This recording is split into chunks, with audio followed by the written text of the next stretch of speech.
You're watching BCTV. We're all about Branford.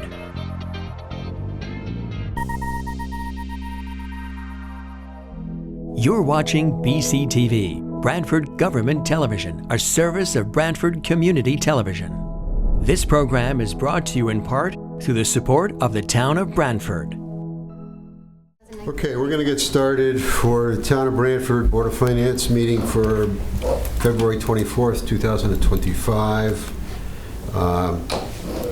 And I just make a note that Yvette Laurie, who's our one of our members, is out of the country, and she's coming in by Zoom on this computer. So, first on the agenda is to approve the minutes of the January 27th, 2025 meeting. Move it, Joe. Moved by Jeff. Second. Harry, thank you. Discussion?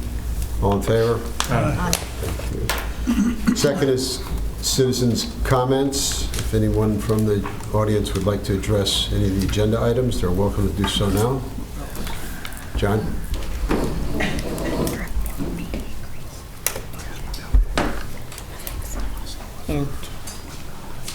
No shit. You could just identify yourself there, John. Thank you, Mr. Chairman. I'm John Hartwell, RTM member from the 5th District and chair of the Ways and Means Committee on the RTM.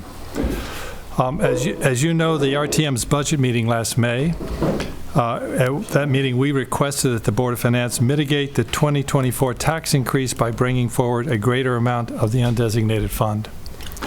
We were pleased that you listened to our request and increased the draw from the rainy day fund by $680,000, which softened the tax increase that had resulted from the budget.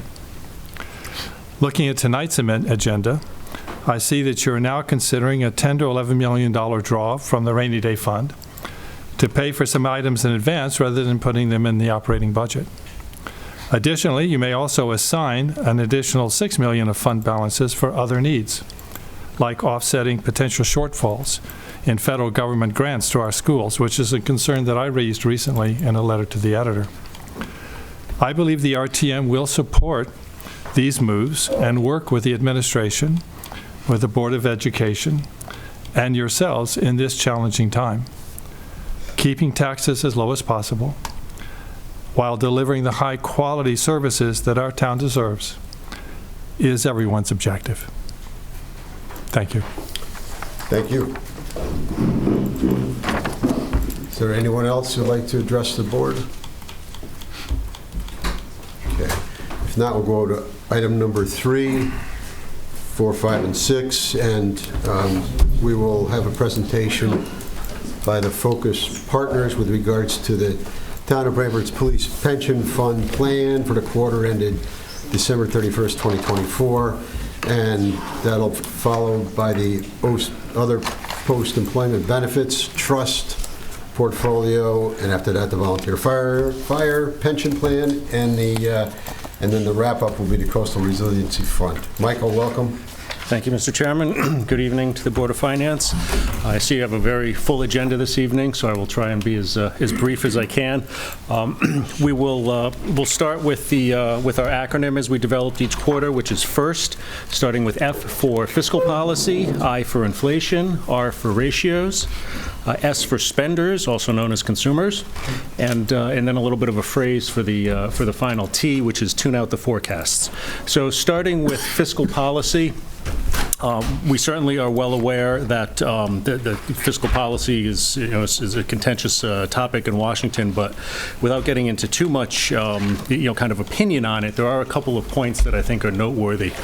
One is we're at a point where for the first time in our history, our interest costs, or basically the cost of servicing our debt, exceeds our defense budget. So just I think it's kind of an interesting and sobering data point. In addition to that, despite so much talk about reducing reducing expenses in Washington and what have you, the fact is much of the federal budget remains non-discretionary. And if we look at the various entitlement programs, particularly Medicare, Medicaid, and Social Security, on a relative basis, the weight of those on the federal budget in the 1960s, those accounted for about 30% of our budget. Today, they account for about 60% of our budget, and of course, the numbers are significantly larger. On the inflation front, we continue to move in the right direction. We've been getting some conflicting data over the past month or so. But on balance, inflation continues to abate. We continue to see in 2024 really the main drivers of inflation were auto insurance and housing. We don't anticipate that either of those will really come in dramatically anytime soon. We know that we have a housing shortage, and we certainly know that as cars get more and more complex, they become more and more expensive to repair. And so we anticipate there'll be continued to see some stress there. One interesting bit, the price of eggs, of course, is a hot topic these days. Just noteworthy, I saw someone sliced and diced the numbers at the Bureau of Labor Statistics. Eggs account for about 0.1% of the inflation calculation, so not having a significant impact on the top line number. As far as ratios, I just wanted to talk a little bit about ratios of relative returns, and we'll see this when we go through the performance. Since 2022, large cap stocks have had roughly twice the return of small cap stocks, and we're at a point now where, by historic standards, large cap growth stocks are significantly more expensive than they have been. The 25-year average of those is about 26 times their earnings. Right now they're trading at about 37 times their earnings. That doesn't mean that we're going to revert back to the mean tomorrow, certainly, but what it does is further evidence and further support for some of the volatility that we've seen more recently. If these firms don't really continue to deliver, the market is likely not going to be kind when we see shortfalls. As far as spenders or consumers are concerned, the consumer remains stubbornly strong and is out there spending and continues to be out there spending, and that's good for the broader economy. What's a little greater cause for concern is when we look at credit card debt, and we've all seen the headlines. Credit card debt, I think, is up to $1.2 trillion. But more significantly is that the number of folks that are making minimum payments is up to about 10.75%, and that is the highest number that it's been since 2012. So we are starting to see little bits of evidence combined with a slight decrease in consumer confidence and in labor confidence that there may be some thunderclouds on the horizon a bit for the consumer. But lastly, we want to just wrap up with tune out the forecasts, and I think it's very important, and this is something that this Board of Finance is well aware of, but focus on what you know and what you can control, which are things such as your tolerance for risk, your funding policies, et cetera, because there's a tremendous amount of data out there, and the market doesn't always act the way you would expect it to. And so it's important, especially since your pension plan has been reopened a number of years ago. Your liabilities are very, very long. And so I would just encourage everyone, whether it's for their personal finance or for pools of assets over fiduciaries, to try and tune out the forecast as best we can. Ray Dalio, who of course I'm sure most everyone knows his name, billionaire hedge fund manager from Southern Connecticut, had a great quote that kind of stuck with me, and I think it's worth repeating, and that is, "He who lives by the crystal ball is destined to eat shattered glass." And I think it's it's just a reminder that it's very, very difficult to predict the future, and certainly to do so with any consistency. Thanks, Mark. Okay, so with that, let's turn to our books if we could, please, and we will start on tab 2, which is the Police Pension Fund. We had a little bit of a negative return in the fourth quarter. U.S. equities performed positively. International equities were negative for the quarter, and fixed income was negative for the quarter. Right after the presidential election results came through, there was a fair amount of concern in the fixed income market that some of the proposed policies may be inflationary, and so consequently interest rates spiked up a bit, and so we saw a little bit of negative return. We'll talk a little bit in a moment on how that's really not detrimental to the pension plan in our view. But on page 19, starting with the 35,000-foot view, we can see the return, the annualized return on the right has been at 5.61% going back to inception, just slightly below our benchmark return of 5.68%, and that's come with about 7% less volatility, as indicated by the portfolio beta. So when we look at the portfolio alpha, or measure of value added, we still see a slight positive number. That number will never be particularly large, especially for a pool of assets managed similarly to this, because we don't have an expectation of a lot of excess return, because so much of the portfolio is either the equities are passively invested, and the fixed income is managed to offset a certain number of your liabilities. So that slight positive number is really what we would like to see going forward. In dollars and cents, you can see at the bottom of page 19, although slight negative returns and negative investment change for the last 3 months.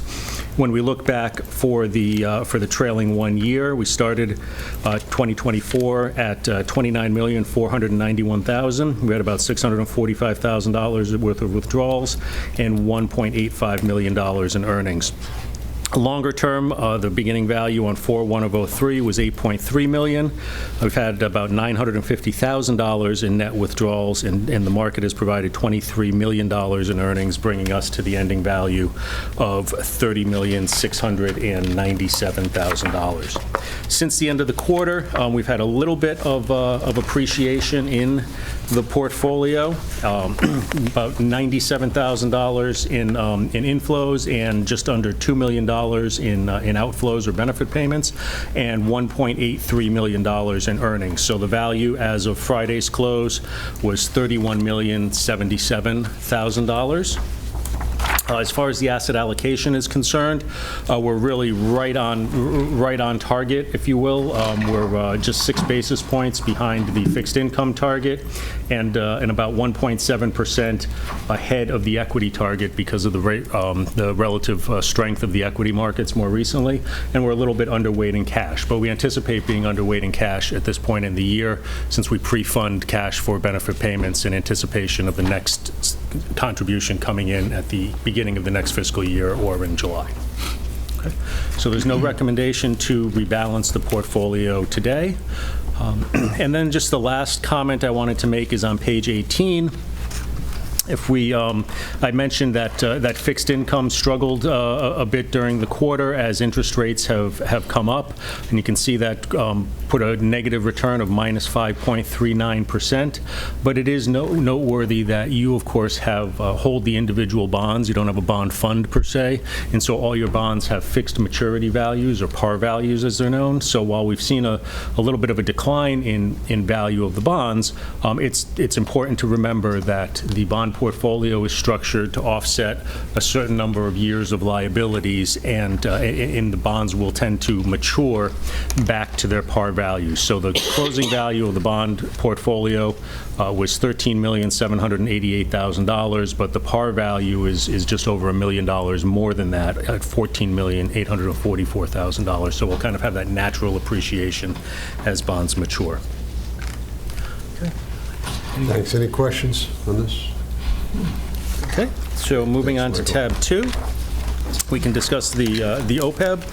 Very similar experience, although a slightly higher equity allocation for the OPEB. On page 37, we can look at the longer-term returns. At 5.09%, that's going back to July of 2011, slightly behind the benchmark, which was at 5.25%, and that's come with about 13% less volatility. So again, we have that positive alpha, or value added, at 0.04 that you can see. In dollars and cents, the OPEB started with $4 million on July 1st, 2011. Since that time, there have been contributions of $23,672,000 and earnings of $12.23 million, bringing us to the value of just under $40 million, where we were at the end of the year. And similarly, the OPEB has seen some appreciation. since the end of the year, and about $688,000 of appreciation.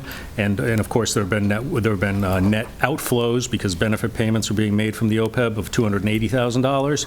And so their value as of Friday's close was $40,350,000. Similarly to the pension, we're quite close to our asset allocation targets, and no recommendation to rebalance the OPEB this evening. Thanks, Michael. Okay. Great. All set with that? Yep. Okay.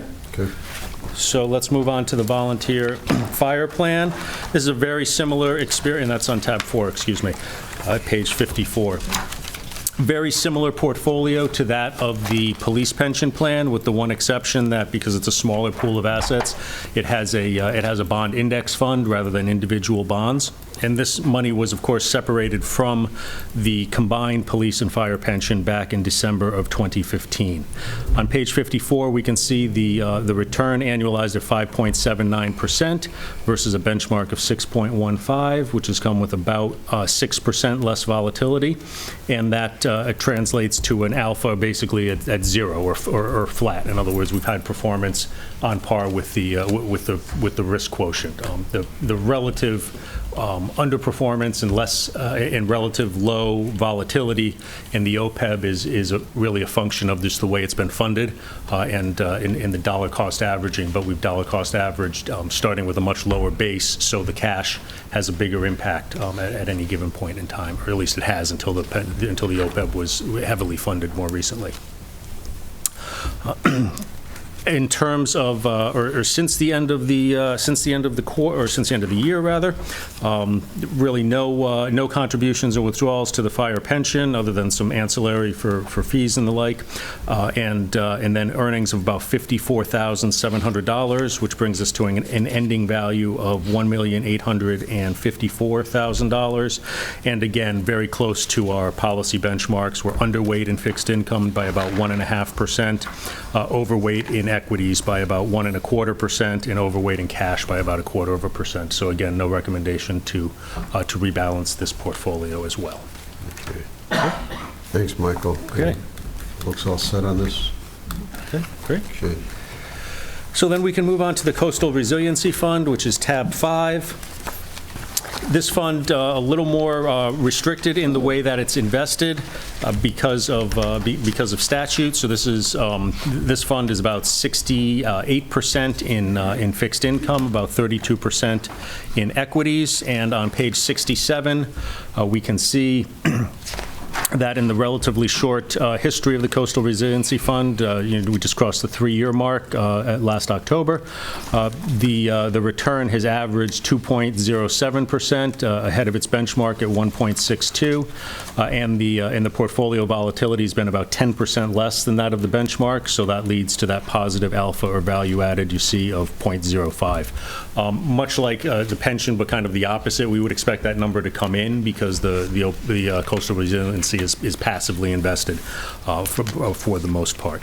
In terms of dollars and cents, going back to 10/1 of 21, we can see that the original balance was $1,925,000, about $828,000 in contributions, and just under $205,000 in earnings, bringing us to a year-end value of $2,958,000.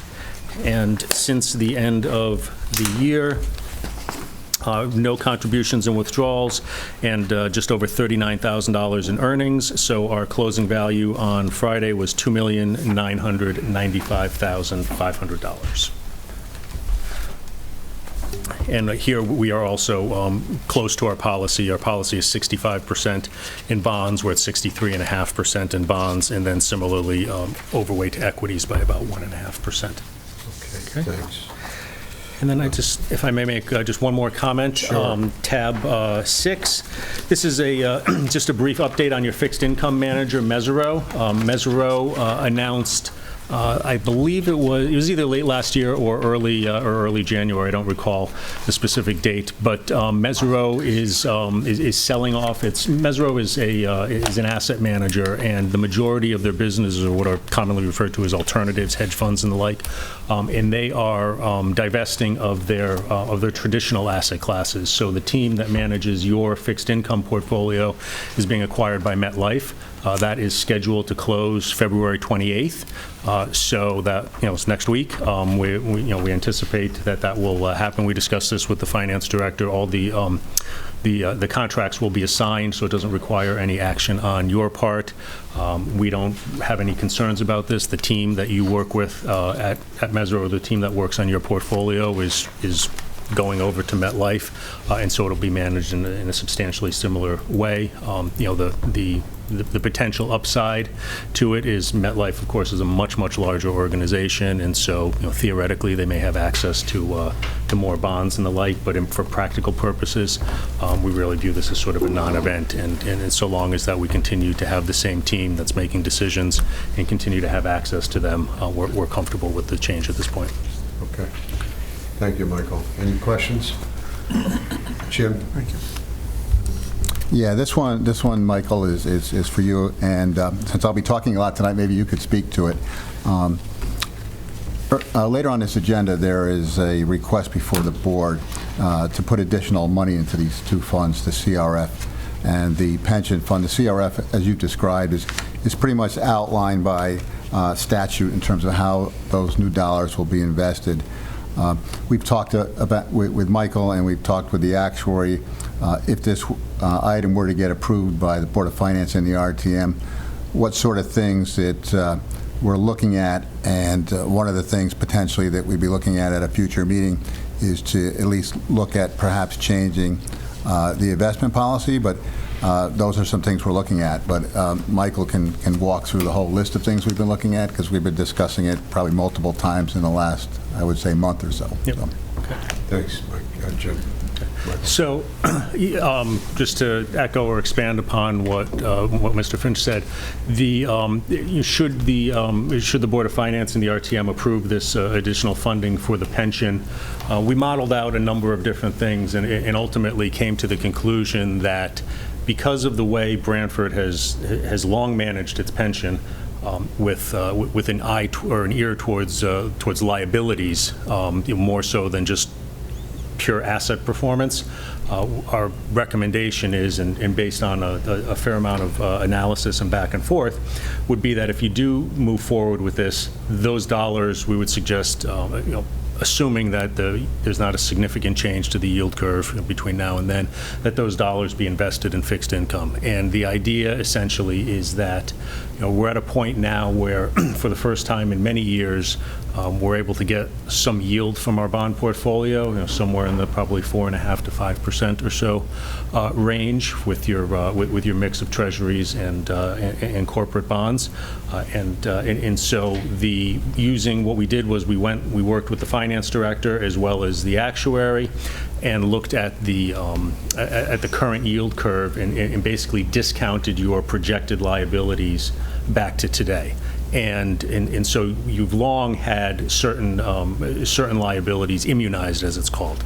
But what's happened is, as interest rates came down from really from 2007 or so until the end of COVID, the amount of liabilities that you can immunize went down because you're getting lower rates. Well, now we've taken steps to lengthen the duration of the portfolio and to immunize more liabilities as rates have come up, and this would be an opportunity to potentially do that, to further do that. Right now, just to kind of put it in context, and forgive me as I've got a lot of paper here, so just one moment, please, sorry.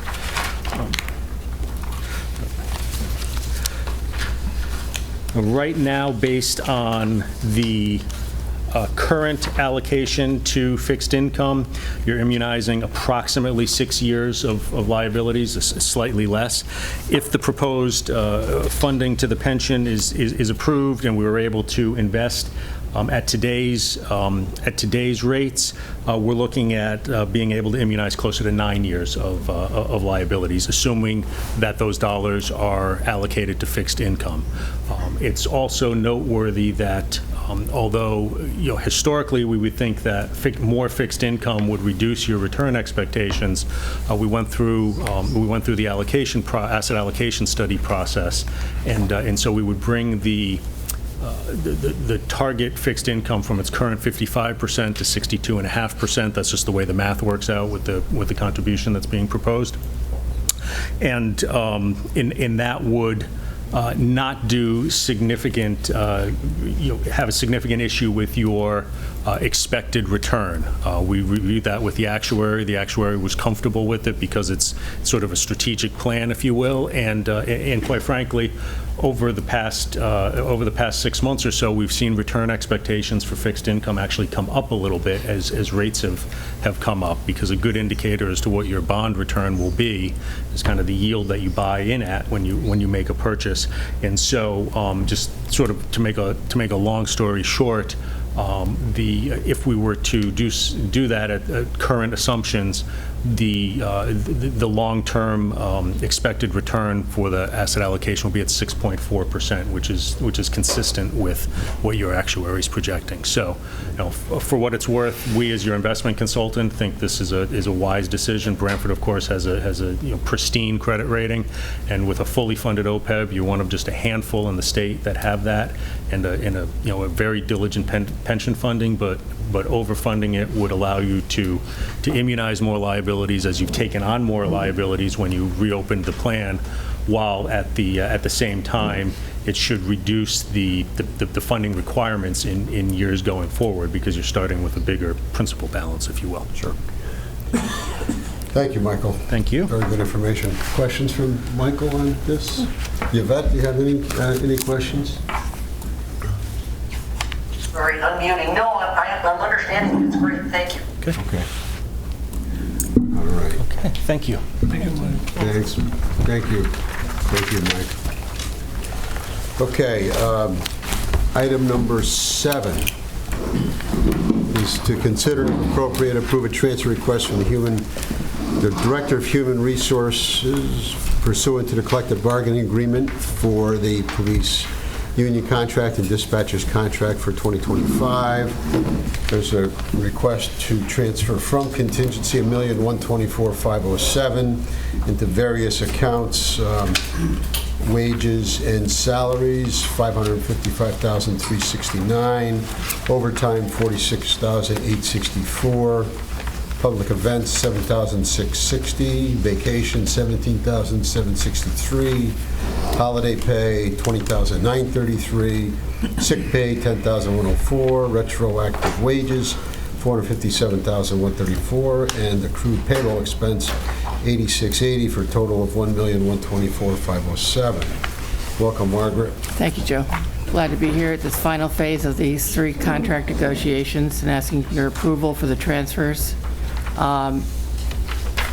The first, obviously, is for the police and the dispatcher's contract, because they're treated as one department. That accounts for the monies that we're asking for in transfer.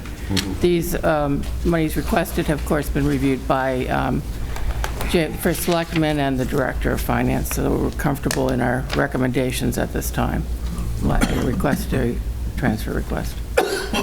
Thank you. So what it is we'll approve the transfer, and then we've got actually a resolution we'll take after the next agenda, item number 8.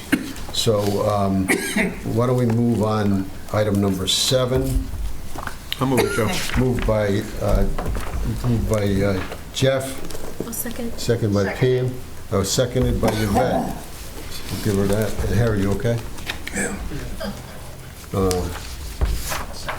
Discussion? All in favor? Aye. Okay, thank you. And so item number 8 is to consider, if appropriate, approve a request from the Director of Human Resources pursuant to the collective bargaining agreement for the water treatment union contract for 2025. And it's, again, a transfer from contingency $77,272, transfer out to the sewer utility fund for the same amount. Excuse me, and then within the utility fund, there'll be a transfer in of $77,272, wages and salaries of, an increase in the expenditures for wages and salaries, $44,827, overtime, $78.91, retroactive wages, $24,382, and accrued payroll expenses, $172, a total $77,272. Jim, what's the contingency balance?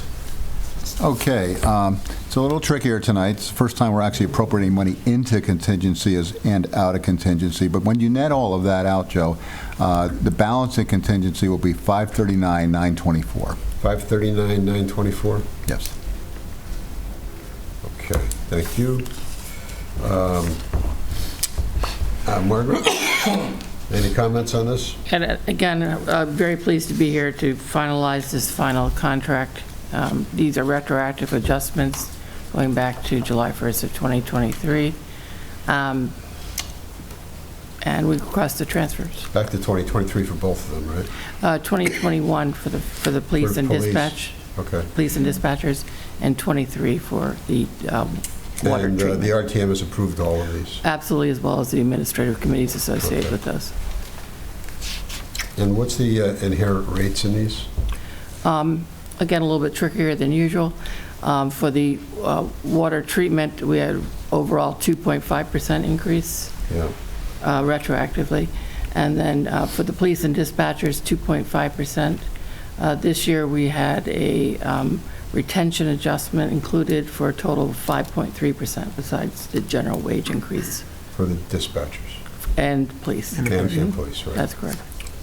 Okay. Thank you. Questions on this from Margaret? Okay, somebody want to move this transfer? Second. Question and second, discussion? All in favor? Aye. And then I'm going to read this resolution for the utility fund. Resolved that the Board of Finance recommends to the RTM a transfer out of $77,272 to the sewer utility fund to fund salary changes pursuant to the collective bargaining agreement for the water treatment employees union. Transfer will increase the fiscal 2025 budget in the sewer utility fund from $4,879,501 to $4,956,733. Do we want to move that one? I'll move it. Moved by Jeff. Second by Harry. Discussion. All in favor? Aye. Thank you very much. Thanks, Margaret. Okay. Next up is item number 9. And this is... It's for me. This is Mr. Finch, but to consider and if appropriate, approve a transfer from the finance director for the following: increase fund balance by $481,516 and increase in contingency for $481,516.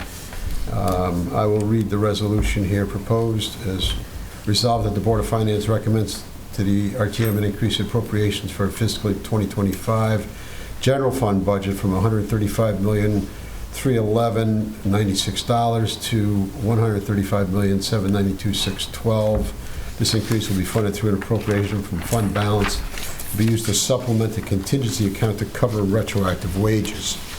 And Jim has provided a backup letter for that. Jim, you want to touch on this one for us? Sure. Basically, when looking at Margaret's transfer, you'll see that there's retroactive wages. So those are wages for past years. And when we put the contingency budget together for this fiscal year, one of the things that we noted is, unlike some other years, what we estimated for retro back wages would basically come out of fund balance because we were budgeting it in prior year's budgets. The contracts were unsettled. It flowed back to fund balance. So rather than to tax for it yet again, we said that for the retro years, we would take that out of fund balance. So this is consistent with our approach for adopting the 25 budget. And so that's why that piece is coming out of fund balance. Got it. Questions from Jim? So we want to move it? I'll move it, Joe. Moved by Jeff. I'll second. Second by Deborah. Is there discussion? All in favor? Aye. All right, thank you. Aye. Item number 10 is Board of Ed.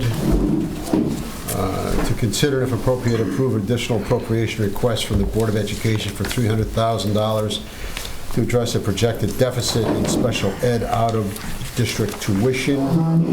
There'd be an increase in revenue, special ed, of $300,000, and increase in the BOE non-personnel account of $300,000. Proposed resolution would be resolved that the Board of Finance recommends to the RTM an increase in appropriations for the fiscal 2025 budget from $135,792,612 to $136,092,612. This increase would be funded through an increase in estimated revenues derived from excess cost reimbursements. Welcome. Thank you. Good evening, everyone. I travel with the team. Yeah, you got your bodyguards with you. So as indicated in the memo, we're anticipating a $300,000 deficit for special education due to out-of-district tuition that is much higher than anticipated. I invited Charles Ciccarella, our Director of Student Services, to provide some additional context if he would like. And I also want to point out that because we have these additional expenses, we're anticipating additional revenue on the town side with excess cost.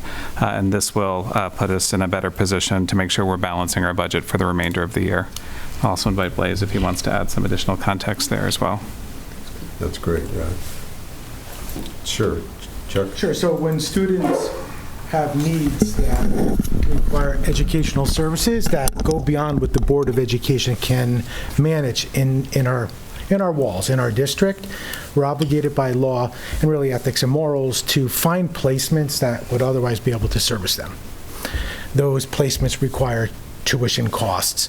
And those tuition costs are pretty steep because the needs of these students cannot be managed in district.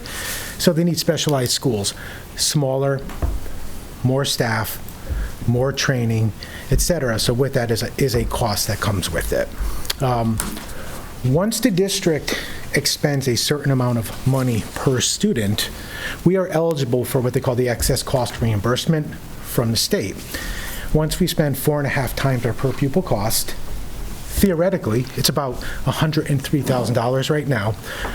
Once we cross that threshold on a student, we are eligible for, theoretically, a dime for dime return on our money. We never get a dollar for dollar from the state on that reimbursement, on that excess cost for that education. Typically, it ranges between 68 and 80%. We hit an all-time low in our reimbursement this fiscal year. And I believe, Blaise, was it 59.96%? So it was an all-time low. Why is that?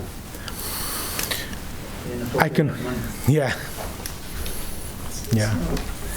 Go ahead.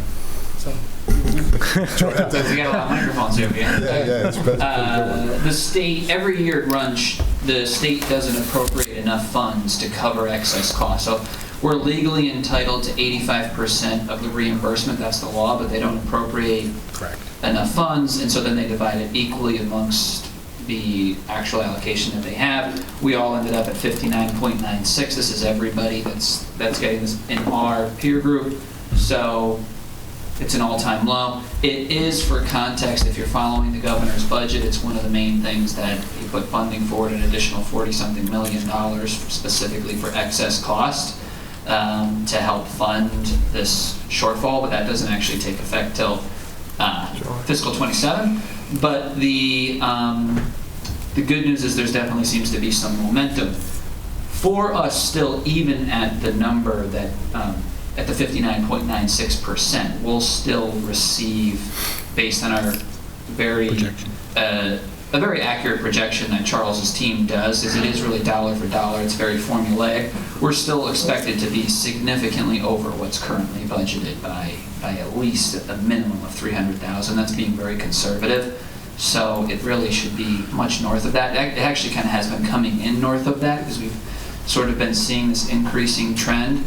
But this year you'll see at least over what's currently budgeted by probably $300,000 to $500,000. Okay. Even at that's at the 59.96%. So we really should be where we normally would be, which would be closer to like a 72-ish %, 80. Yeah. just add in, there's an increasing need in the state, so more districts are applying for more students, and the tuition is going up, so that makes the percentage of our reimbursement go down. So it's more competition for less money with higher tuitions. So what's a typical facility that provides this service that we don't, when you go out of district? The name of a facility? Like, is it another municipality, or is it a... For example, ACES. So it's Area Cooperative a private nonprofit or some other education? So it's either a regional educational service center like at ACES, or a private facility like a Cedarhurst School, which is managed by Yale. So they're highly specialized. Got it. Chris, how many students do we have that are impacted by programs like this currently? 41. 41 tuitioned this year. Some have returns. The active count is 38. Thank you. And you could be talking anywhere from sometimes, if you're kind of fortunate, around 50 to 70,000 a student, as north as, there's students that are $250,000, each. So based on the need, the tuitions range very significantly. They do. And the local school district in this model is responsible for both providing that tuition and for the transportation. Correct. Got it. Expulsions also fall under this category, and so it's hard, we don't try not to anticipate too many expulsions, but that could change very quickly. So we can find out something happens, there are 2 or 3 more expulsions. That could be if the student's expelled for the maximum of 180 for 180 school days, which is a school year. That could be anywhere from 60 to 100,000 per student for the types of placements. So you say if you expel someone from Branford school system, they are entitled to go somewhere else? Yes. So once a student is expelled from Branford, that's a great question, because people often think they're out of school, not our responsibility. We're still responsible for their education. Very expensive. Okay. So they could be at a facility or homebound? Yes, homebound. The minimum you could provide as a school district is homebound tutoring 2 hours a day, so that's 10 hours a week of homebound. That's the minimum a district can provide if the student can appropriately receive their education that way. But if you think about a student who's being expelled, the chances of them being a good candidate for staying at home without supervision and getting 2 hours of tutoring a day is often unlikely. Is that state mandated, Chris? Yes. What's the average cost per student at middle school or Branford High? 17, 18, 20,000 a year? 22. Oh, 22. So it's about half the cost of the outbound. Yeah, so the excess cost, that's that 4.5. That's the number that Charles, the 101,000, 104,000. Right, that's about 103. 103,000. So.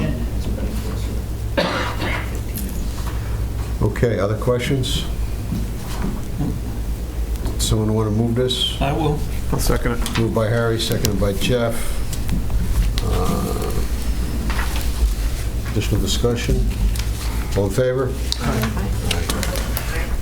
Okay, I think item number 11 is, thank you, Charles. Thank you.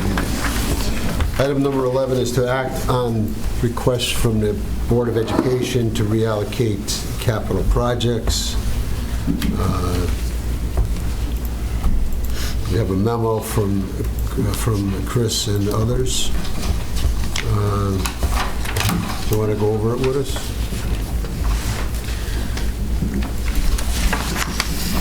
So we, obviously next month we'll be talking a lot about capital, I think, for the Board of Ed. So I think as a precursor to that, something that we're coordinating closely with the town and with our facilities department is doing a really extensive review of open capital. For some context, I think, we've had significant turnover, and then we were here recently about some capital. Brendan Letty, many of you have seen him here before. He is now getting really settled, into the role, having been through a full cycle.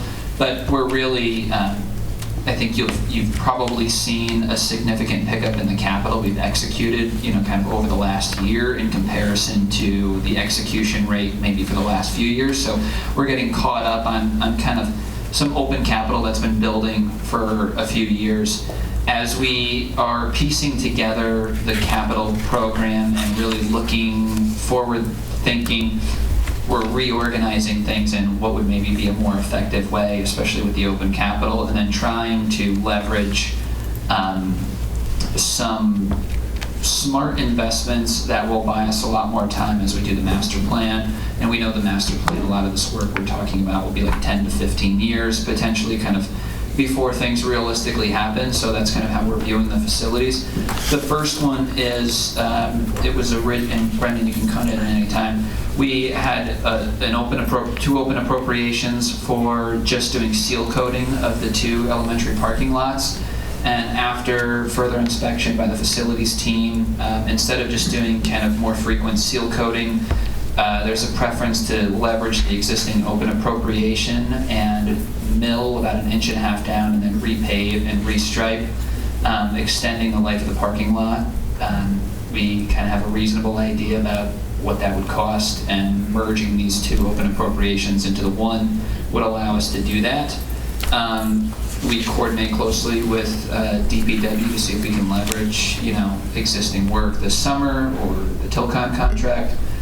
Yep. Am I missing anything? No, spot on. We kind of missed the window before with seal coating.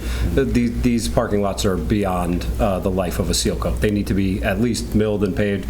There's an opportunity to overlay, but that's not really the best course of action either. We need to mill down 1.5 inches, 2 inches, and then come in with a top coat. And Blaze is right. We've coordinated with Public Works on some projects in and around town. We spoke last summer about Murphy. I've been in contact with Public Works to try to kind of leverage some of those state contracts and projects that are going on, so we can kind of merge all these things together. So this would be Murphy and Tisco. Murphy and Tisco. Well, for this one, this would be for just Murphy. For Murphy, correct. Okay. And what's the status with the Tisco one? Tisco is in a similar boat, and we're anticipating to add that to capital moving forward. Okay. But we'd like to just reallocate this seal coating. Gotcha. Next. Parking lot. Okay, so Indian Next School, this is building on a reappropriation that you had recently just done. And so for the next 2, we have a project that's specific to the boiler, but we'd like to loop that into a larger project that's about $101,000. This summer, instead of having specific tiny appropriations, loop the funding in. So it would allow us to do still the parking lot that Brendan had talked about there, with the safety restriping, the entryway, as well as prep the building for full-day pre-K that will start this fall. It'll require us potentially moving a program out of one building into the other, and allow us to do some roof work that will hold the building over for at least the years to come while we figure out what we're doing with the master plan, as well as kind of fix a couple of the most critical millwork pieces that are sort of falling apart. This would also, instead, as we kind of broaden this project to allow us to have a little more flexibility, we had put in $50,000 for next year to prep the site for the full-day pre-K, so we would remove that request from next year's capital. It's the same thing. We had some savings on the facilities vehicle that we purchased this summer through capital, so we'd like to reappropriate that towards this project as well. So the boiler's okay? The boiler's okay, yeah. The boiler is fine. And some of this, the money isn't, it's going to better serve the operations of the building. The boiler is in good shape. The hot water heater needs to be replaced, which we have on, part of operating. But the boiler is okay for now. It's part of the grand master plan, but this money would help us to, in the day-to-day operations of the building. Better functionality, better, the programming that's coming in. It would allow us to work better within the building. Great. Questions on this? Okay, and then the last piece of this is the tennis courts? The last piece is the tennis court, and Peter, you can take this over if you want at all from me for some more background, but basically we have an open $90,000 appropriation. This is for the Tally Seapot am I saying that right? Memorial Tennis Court seating project. And originally, BL Companies had provided there's a design and a quote, and it was $90,000. This is from a few years ago, and so escalation really should have been included in the Board of Ed's request at the time. Brendan did revisit with BL recently to kind of just get an update on that as we're getting ready to go out to bid and for this summer, and the $90,000 is definitely short. And so we have some door funding. We've been really systematically replacing doors throughout the district on a cyclical program. Luckily, through a recent, significant cost savings on a project that we did, we can kind of leverage some of the open we still have another 50-something thousand in open capital after we do this door project on April break. We have a summer door project. Right, and we've just completed about $90,000 worth of door projects. So this is an abundance of door money that I think we have here that we would like to reallocate to this project. This, as Blaise said, we're trying to, thought we would have it for today, but have a cost analysis from BL. If we were at $90,000 for this project, it's not the project that was originally scoped and not the project that we'd be able to, we feel comfortable moving forward. So we need some more funding to be able to really let the project shine as it should. Okay, questions on the tennis court seating? Okay, so the three of these, I guess we will take this, you'll paste together some type of resolution, Lisa. So I'll get any questions from the board on the request to basically reallocate the $95,000 into the paving for Mary Murphy, the $35,000 to go to security upgrades, the $56.75 to go into that campus security upgrades, and $50,000 to go into the BHS Branford High School tennis court seating projects. What's your pleasure? Joe, I'll move it. I feel they've done their due diligence to reallocate this money for these projects, and I think it's fair. Okay, thank you, Jeff. Second. Is there a second? Second by Harry. Additional discussion? All in favor? Aye. Okay. Good luck. Thank you. Thank you.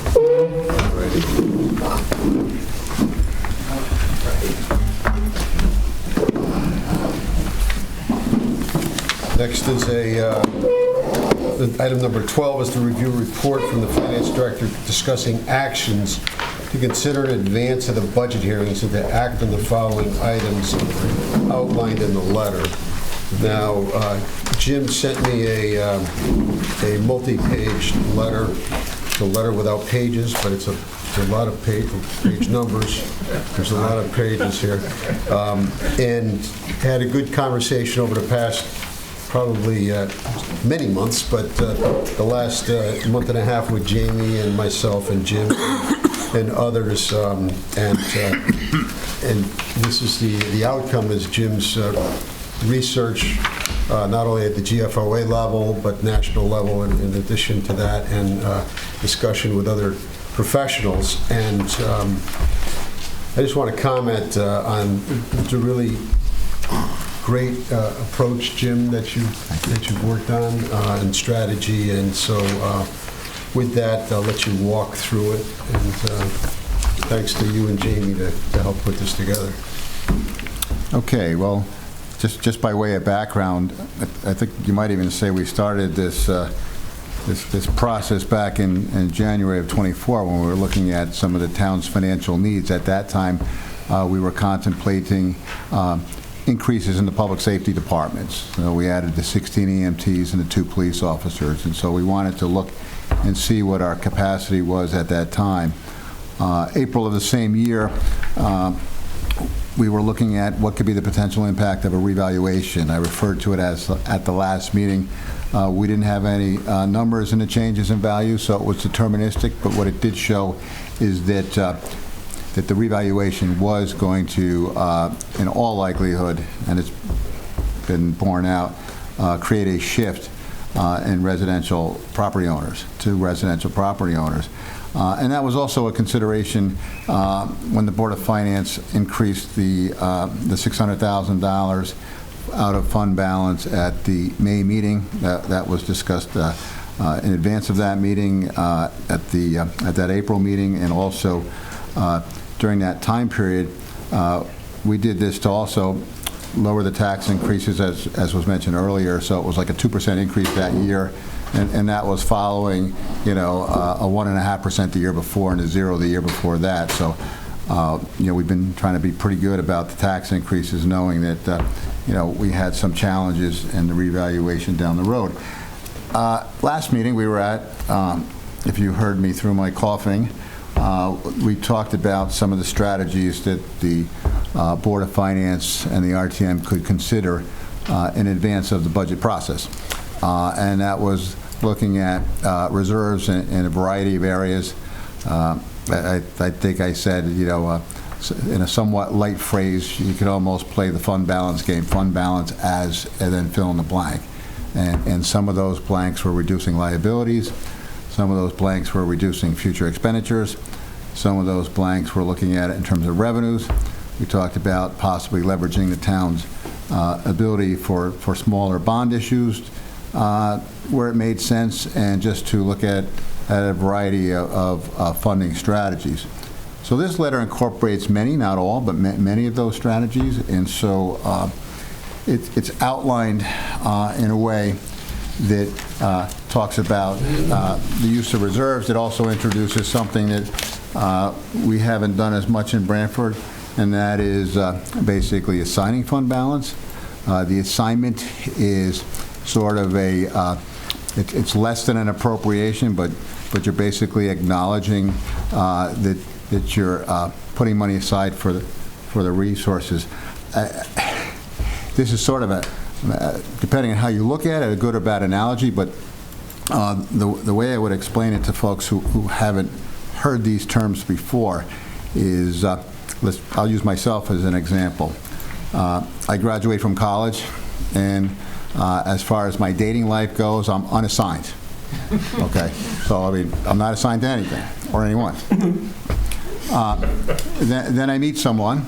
I meet my wife Mary, and we start dating, and we get engaged. So now I'm assigned. I'm basically, that's it, right? But there's still another process, right? There's the appropriation process, which is like the wedding process. Once I get married, I'm committed. So if you think of unassigned, assigned, committed as, single, engaged, married. I always thought that was a good analogy to kind of keep the concept straight. So hopefully it faithfully represents some of the things that we're trying to do here. And so I think probably I will take this in pieces. There's a lot here. And so the first item on the agenda is, which would be item 12, which starts talking about this. And this would be appropriating $475,000 out of fund balance for police technology. And the Board of Finance had heard requests from the police department in the past. Most recently, the dashboard cameras for the cars was one. And the reason it came to the Board of Finance was because of pursuant to 42.1 of our state of our town code. Obligations which are greater than $10,000 in multiple years would come to the Board of Finance for an advisory opinion for the Board of Selectmen. So that was done for the dash cams, and then the body cameras and the tasers and were also expiring. And so, there's newer technology upgrades and software, etc. And the vendor that the police department uses for this, both the dash cams and the body cams and the tasers, is a company called Axon. They're a technology company specializing in law enforcement and public safety solutions. And essentially, the renewal prices they're getting are basically, it would be just rounding up about $900,000 for a period of years.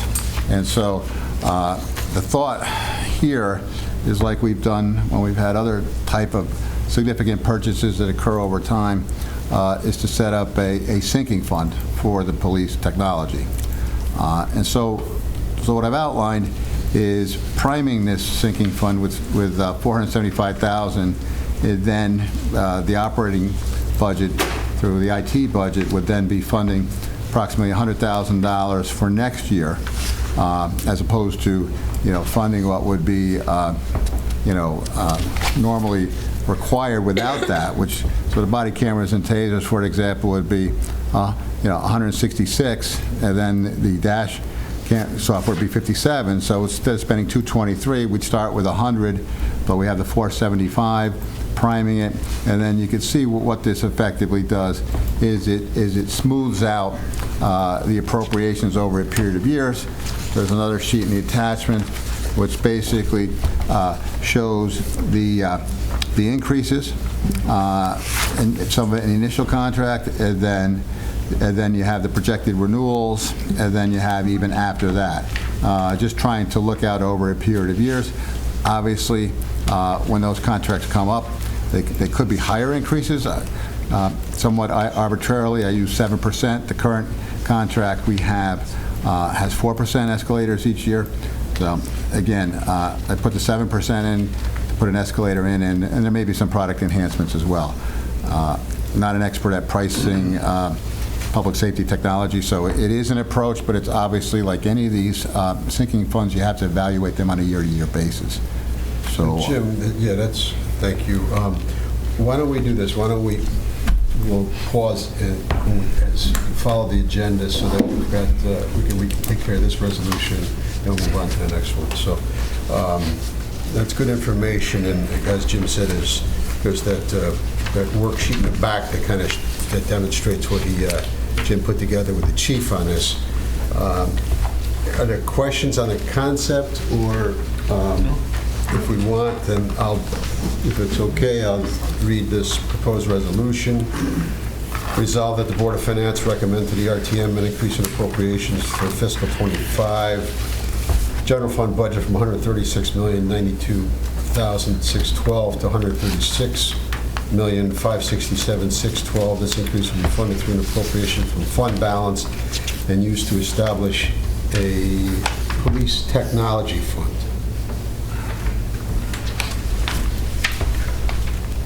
I'll move it, Joe. Moved by Jeff. I'll second. Seconded by, I think Pam got in there first, so we'll give that one to Pam. Discussion? All in favor? Aye. Okay, so then next on is to consider and, if appropriate, approve a transfer and resolution to supplement the Board of Ed lease fund for school technology. And that's for following the same concept, correct, Jim? yeah, basically, a number of years ago, we established the lease fund for a couple things. The primary driver of it was trying to come up with a logical and budget-sensitive plan for the school technology purchases. And so the school technology purchases basically end up replacing laptops every 3 years, and then they have various grades in which they're doing the Chromebooks. Currently in this program, these products get given back at the end of the lease term. We don't actually own them, so they're not, we don't, they get refreshed. The contracts typically involve the equipment.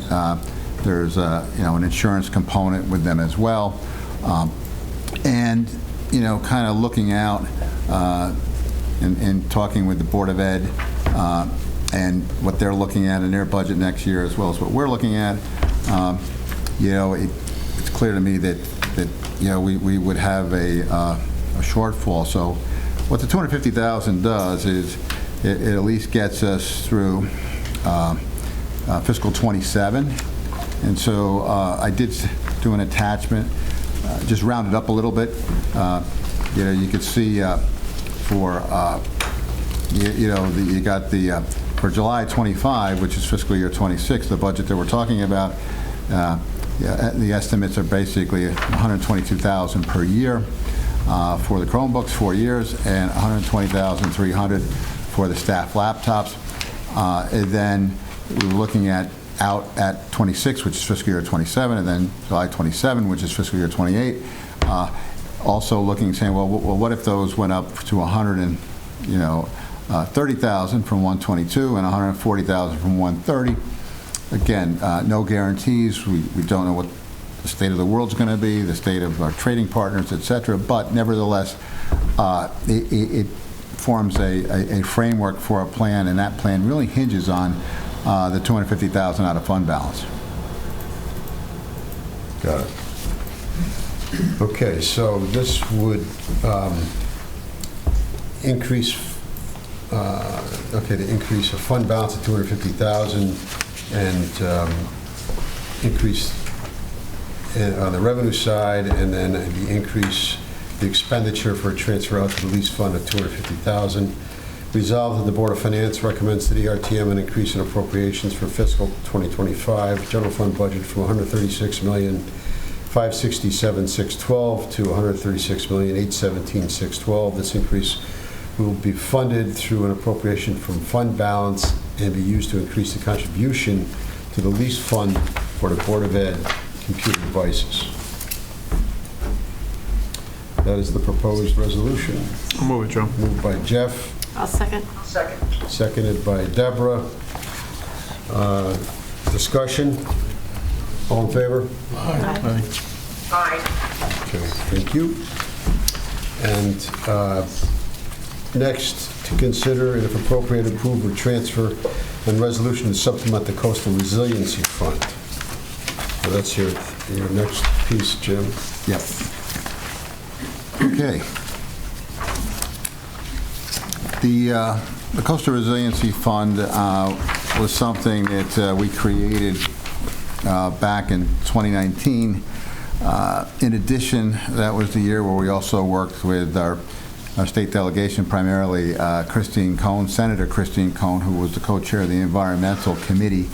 And for those of you who aren't as familiar with it, because I know we have had a reconstituted board over the last couple of years, is that basically, the approach that Branford has taken is that, we have climate change exposures. Those are liabilities. They're not measured as, in any way precisely like pension liabilities or OPEB liabilities. The Government Finance Officers Association, the National Association, is looking at that as one of their project lists. It actually, they've reached out to me, so I probably be talking to them in March to see if anything we're doing here could possibly be useful to them. No guarantees, but again, it doesn't cost them anything to ask. It doesn't cost me anything to talk to them. So it's probably worth that.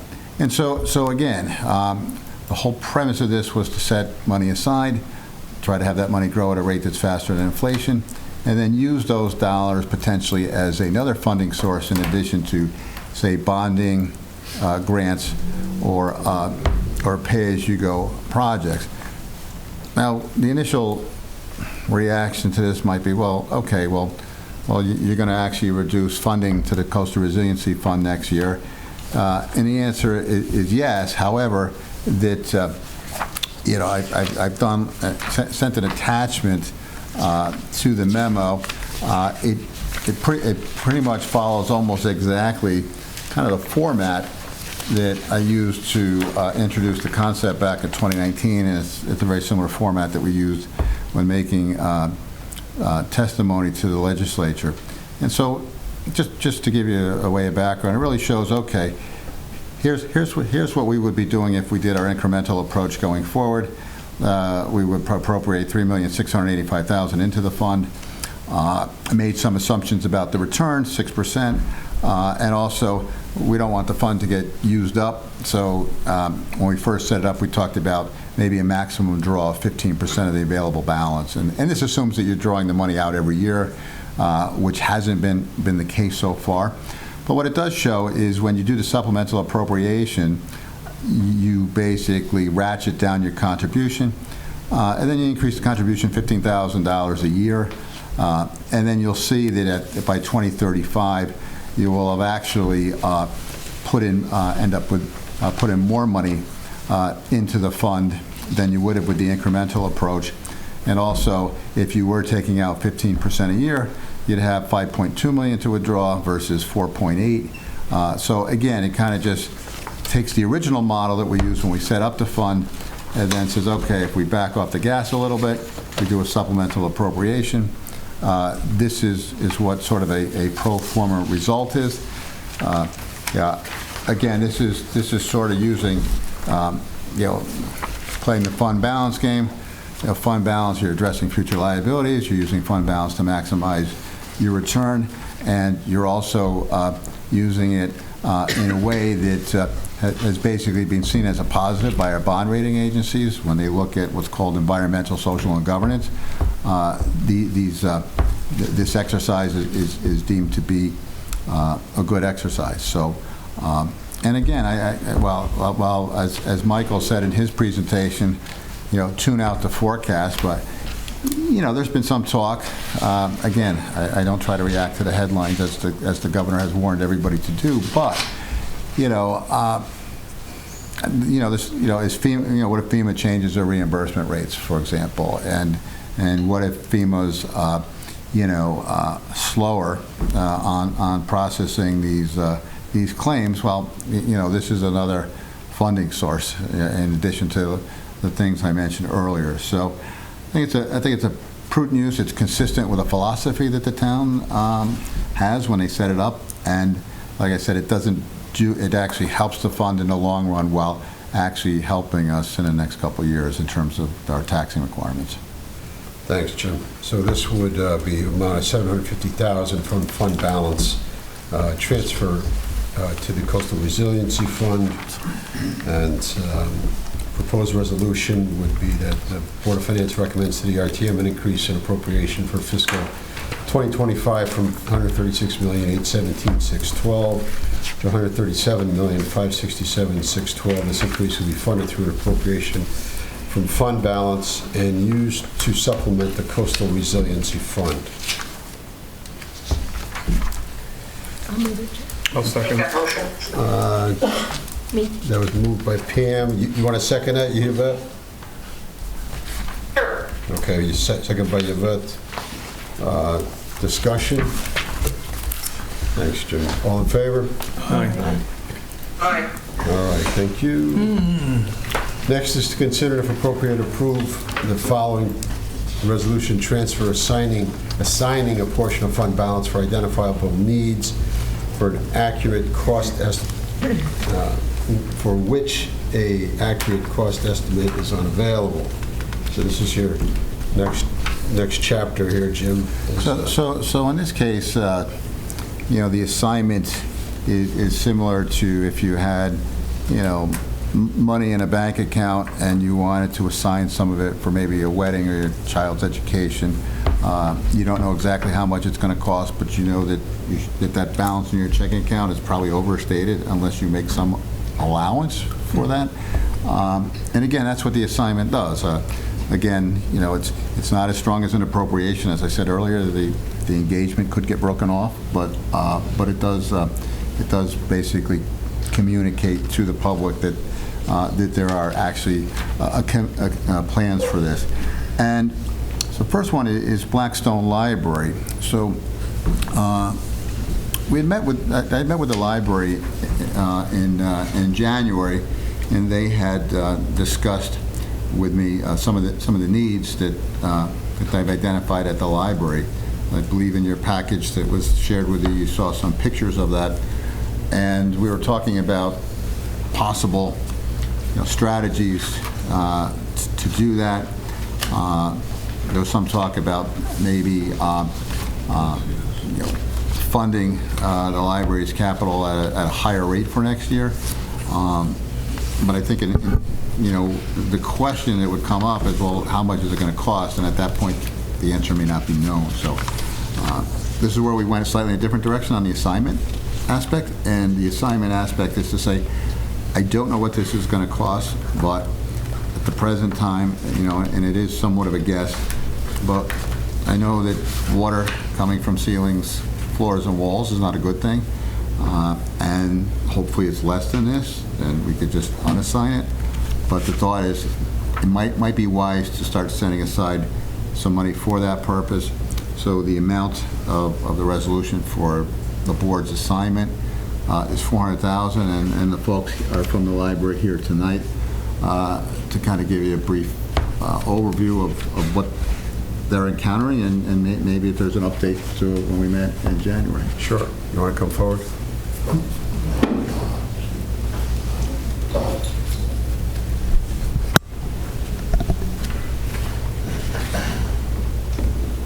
A lot of stuff going around right now. Yeah, sure.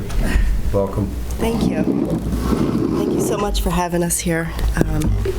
I'm Katie McNichol. I'm the director of the library. This is Michelle Blank. She's the chair of our Building and Grounds Committee. In about the fall of 2023, we noticed in our children's play area, some of the floor carpet tiles were coming away from the floor. The gypsum subfloor underneath the adhesive was starting to crumble. So we identified this area and went back to the contractor who had worked on the renovation, which was done in 2018. They had redone that room, redone the carpet there. And so they put us in touch with the flooring people who laid that carpet. They came out and took a look at it and suggested trying to patch this one area, redo, scrape up, and relay the adhesive, relay the carpets. So we did that. After a while, that started failing also. So we had the flooring people come back out, and in that time, in the interim period, we identified another spot on the floor where the same thing was happening, complete opposite side of this ground floor. And this is the original concrete. It's the basement slab. From my understanding, back in 2018, this was not an issue. When they were laying that carpet, nothing was identified. The contractor, when we spoke to them, said that they would have done moisture testing at that time, but it's not required to have a moisture barrier for laying carpet, so they wouldn't have done that. So when we had the flooring people come back out, they talked about doing some moisture testing. His estimation was that what likely happened was, with the really heavy rains that we had the summer of 2023, water came up from under the basement slab and pushed minerals and salts up, and that ended up crumbling these pieces of the gypsum subfloor. We don't have an active leak that we can tell, but it's just this crumbling piece. Around this time, for years, we've had portions of the ceiling. It's always in those flat, the curved wings with the flat roofs on the side. So there's, in the corners on each end, there's kind of plaster crumbling right underneath the ceiling. And we do regular maintenance of clearing debris from the roofs. We had a roofer come out and take a look, and he thinks that the problem could be solved by redoing those flat roofs. And then there's another piece of the building in the auditorium. There's these green rooms on either side, and on one of the little green rooms, underneath where the dome had been repaired in 2020, there's this one piece of the wall where, in one of the attached photos, you can see the paint has just kind of bubbled out and sagged. That's not active. Every time it rains, I go and check it. It's not wet now, but we're thinking that there was a couple of weeks of kind of sideways driving rain. There may be something somewhere it leaked. So we kind of have these multiple issues. The flooring company put together a proposal for this basement slab to redo the entire floor. The worst case scenario is we grind down 3/4 of an inch of the concrete, lay a moisture barrier, relay everything. Their proposal is over $140,000, and that does not include moving anything, re-milling the doors because the floor would end up at a different level, so that would have to be done. Like, we don't want to have to do that if we don't have to.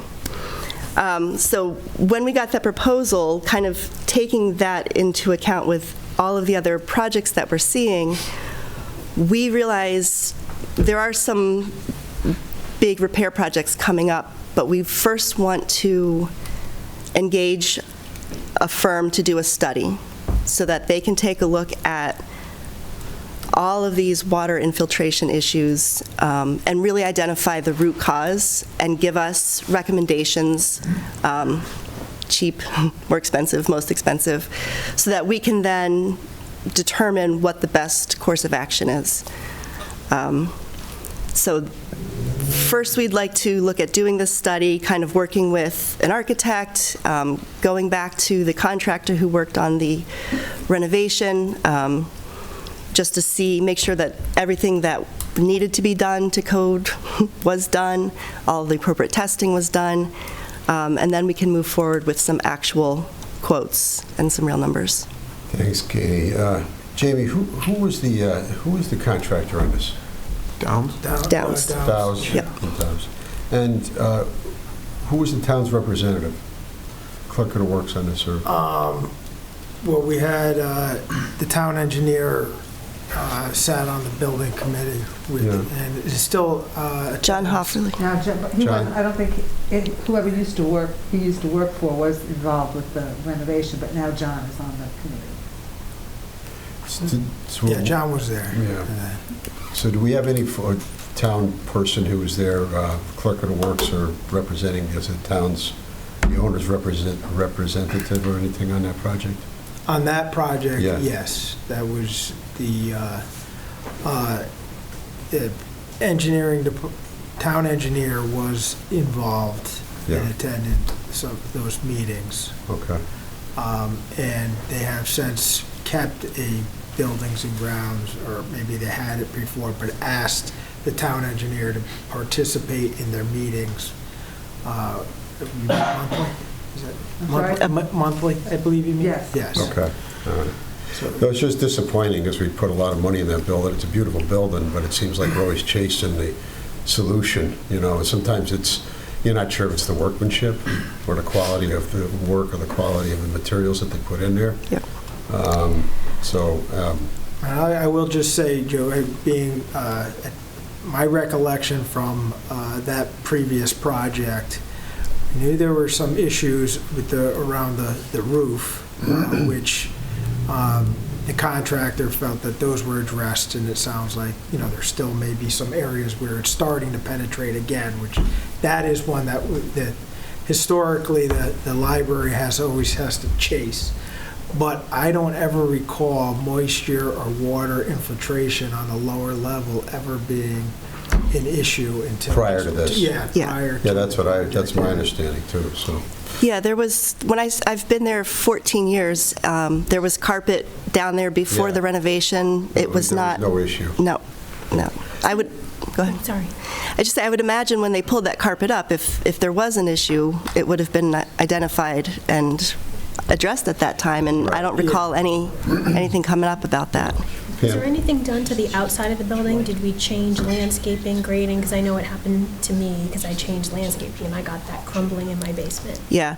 I know it's been kind of mentioned that maybe, if there's a gutter that's broken and dropping more water on the side, to everything that we've seen, we haven't seen any issues different on the outside. The land hasn't been graded, but again, that might come up in a study where they would take a look at that and see if there is something exterior to the building, or if it's really The walls in that basement area are intact. There's no evidence of water seeping through the walls. It's really seems to be coming up. Subsurface. Yeah. So would the study be done for the entire building or just the floor?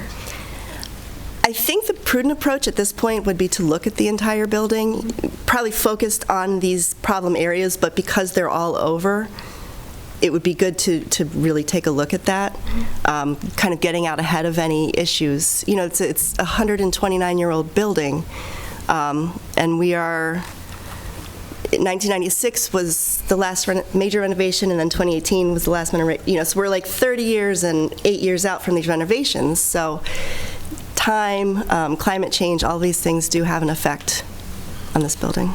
I would tend to think that you would want to get a consultant to study all those problems. I would not bring Dows into the fold until your independent consultant came up with your solutions or your issues. Yeah.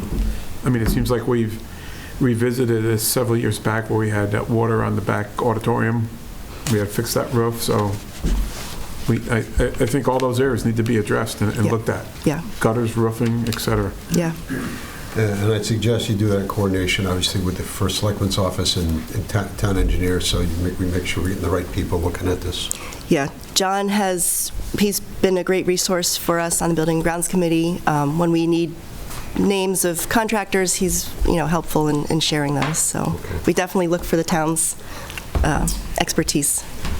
Okay, with that, I'm going to read this. Resolve that the Board of Finance assign $400,000 to create a reservation of fund balance for anticipated repairs to Blackstone Library.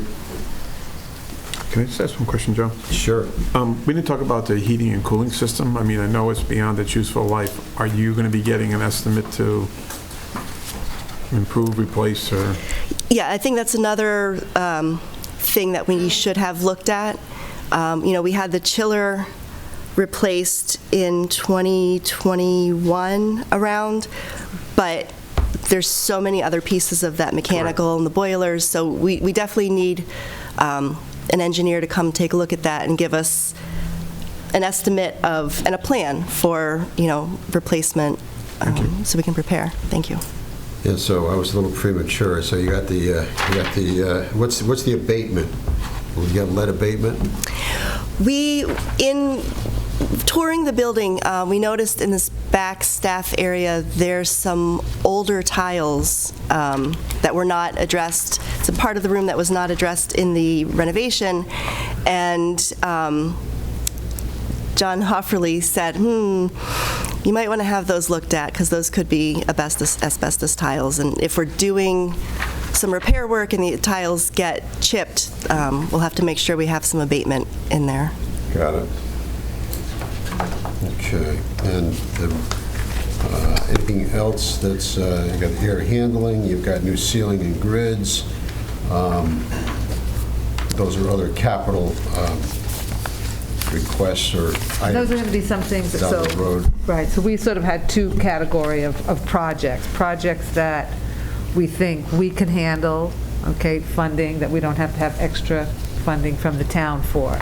But the water infiltration, the abatement, and the, as you point out, the heating and whatever are the ones that we think we're going to need town assistance on. Okay.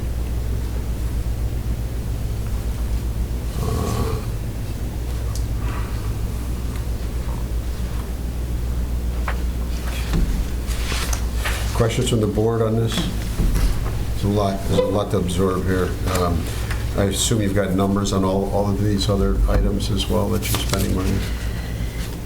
Some things, yeah, as they come up. Maybe when we can look further at this during budget time as well, just to get a handle on it. Yeah. I think that'd be helpful, because we are the major funder of it, no matter if it's part of your operating budget or not. Absolutely. It's still basically not close to 90% or more, right? That we're up to 89%. 89, yeah. Okay, keep it below there. Okay, I did read that resolution and to move 400,000 to an assignment reservation of fund balance. Is the pleasure of the board. I'll move it. Moved by Jeff. I'll second. Second by Deborah. Discussion? All in favor? Aye. Okay.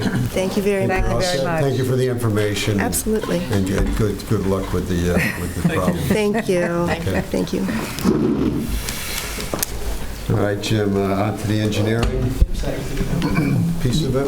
Yeah, the engineering assignment is really, the strategy there is to, to provide opportunities for local matches, which could improve their chances of securing funds. And it also, some of these projects may need additional dollars because, when they come out, when the items actually go out to bid, depending on what's happening in the supply market, et cetera, some of these items could actually cost more than what we're estimating, or more than what the grant, even with the local match, covers.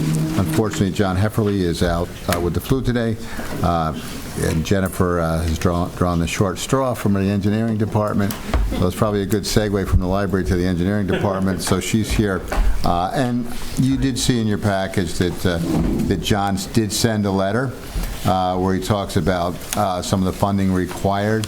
And you can see that the sum of that basically adds up to the assignment, the $1,690,000. And again, I will say that Jan, John, and Kevin Ortiz, which was a position that was added a couple years ago, have been aggressive in applying for grants. They reminded me today I had to go on a computer and sign in for a grant, to release a grant application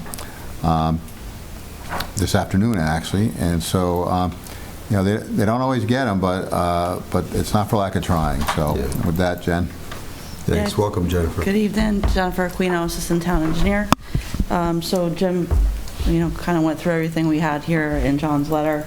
So kind of from a bigger picture, we have 9 grants that have been awarded. We have 3 additional that are pending right now. A total of $19 million that we've received in grant money thus far, plus the awards that we're waiting to hear on.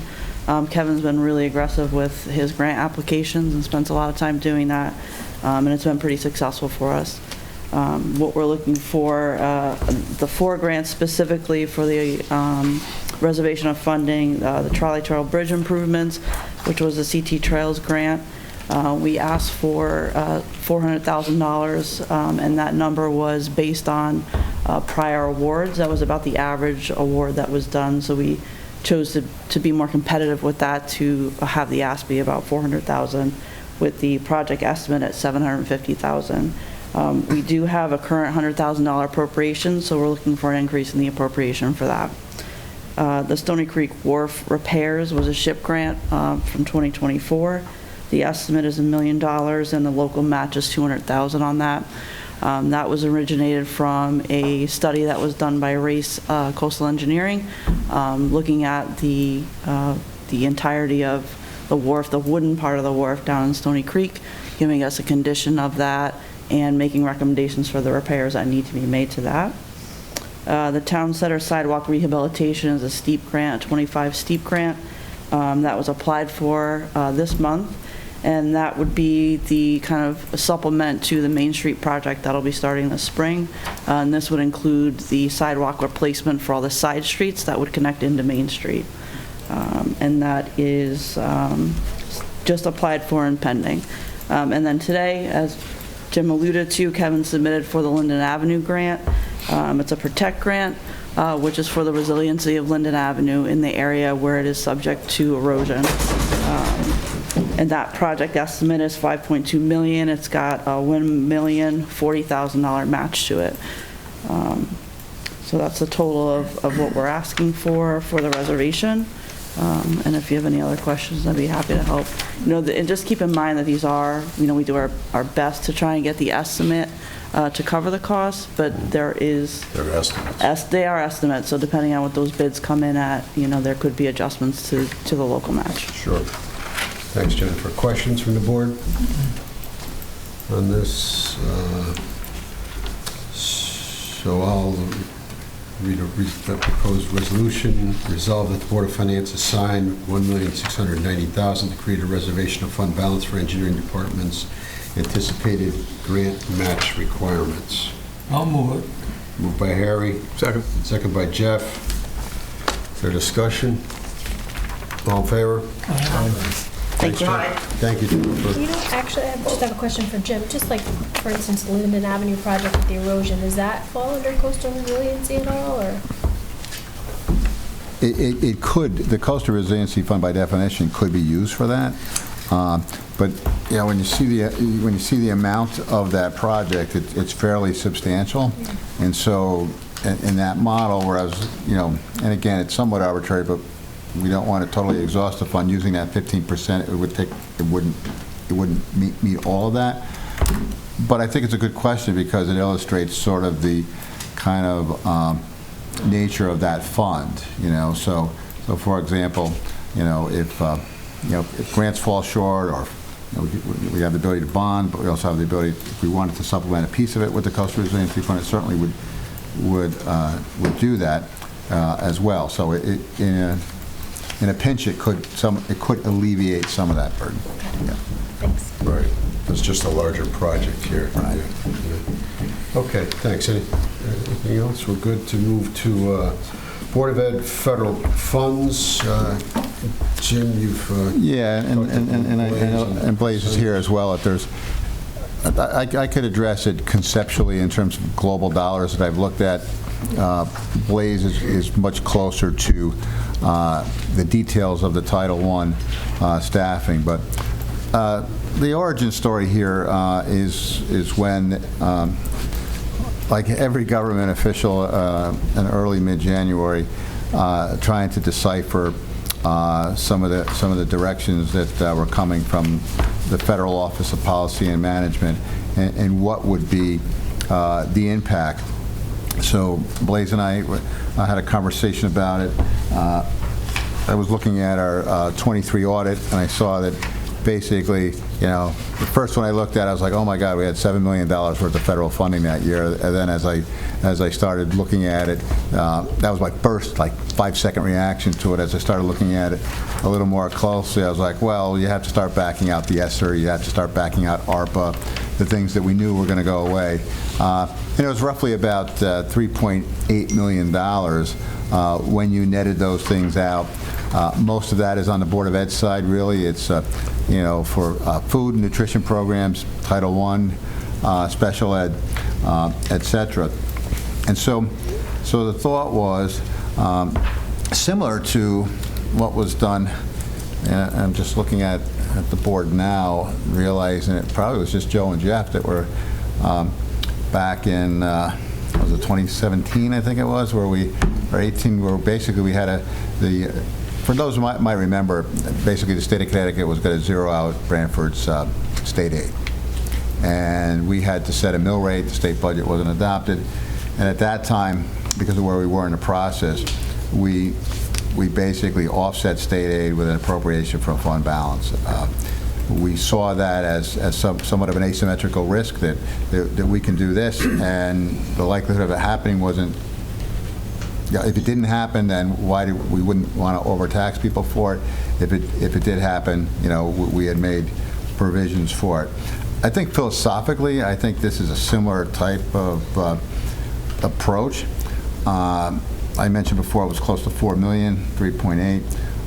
The assignment is $3 million, and I think lots of times when you're trying to fund things against a risk, it probably would be overfunding to do the full amount because, in reality, it probably will not be, 100% wiped out, right?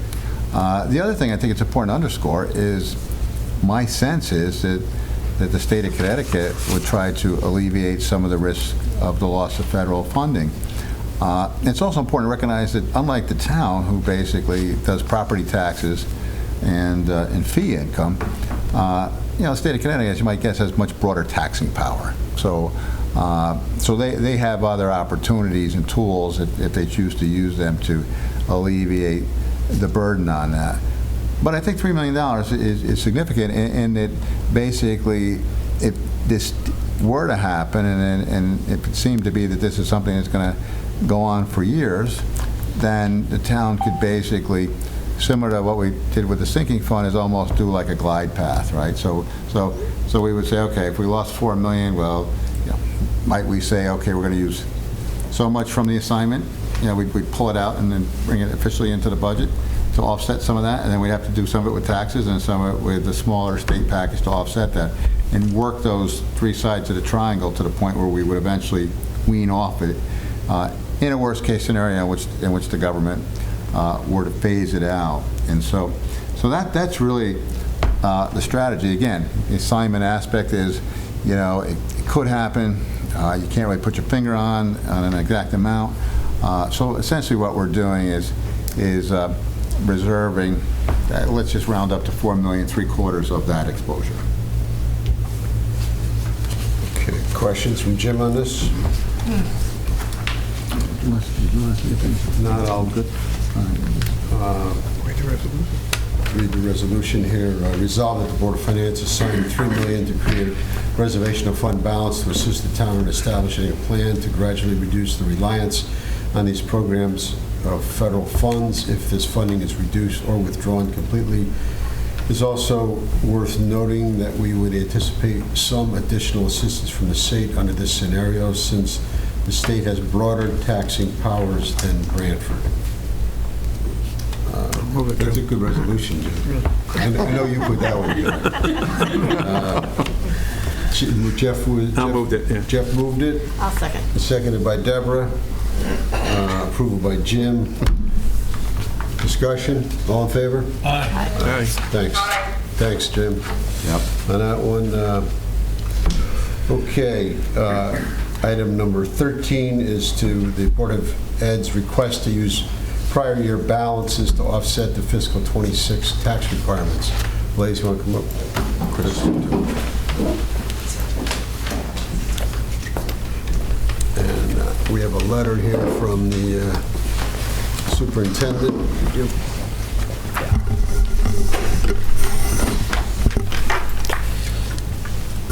So this is to have the $675,000 non-lapsing in fiscal 24-25. Yeah, this is to establish a non-lapsing account really from fiscal 25's budget for fiscal year, to be used in fiscal year 2026. Yes. Yep. When the Board of Ed passed their budget, there was an assumption of this basically in it to help kind of offset some of the essential service increases. We're continuing to propose using non-lapsing funds, as well as really making some intentional efforts to have these non-lapsing funds available for ESS, which is the mental health services being provided at Walsh again that are outsourced, as well as substitute staffing.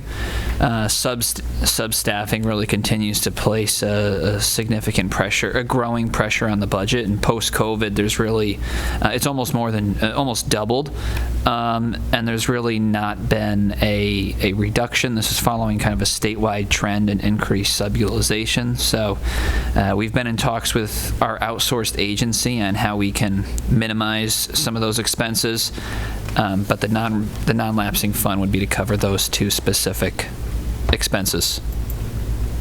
Those are the same two items that we had in the non-lapsing last year. Okay. We're currently using the non-lapsing, the $437,000 from fiscal 24 and fiscal 25. I think you just got the invoices. Okay. Questions on this? Harry, you good? Yep. I'll move it, Joe. This is the second time we're doing this, correct? Okay. Yes. Okay. Motion's been made by Jeff. Second. Seconded by Harry. Discussion. And the resolution, I'll read this. Just to reiterate, resolve that the Board of Finance, in accordance with the Connecticut statutes 10-248A, will establish a non-lapsing account for the unspent Board of Ed operating funds from fiscal 25 in the amount not to exceed $675,000. These funds will be used to provide mental health services and substitute staffing, which were previously funded through pandemic relief grants, and that is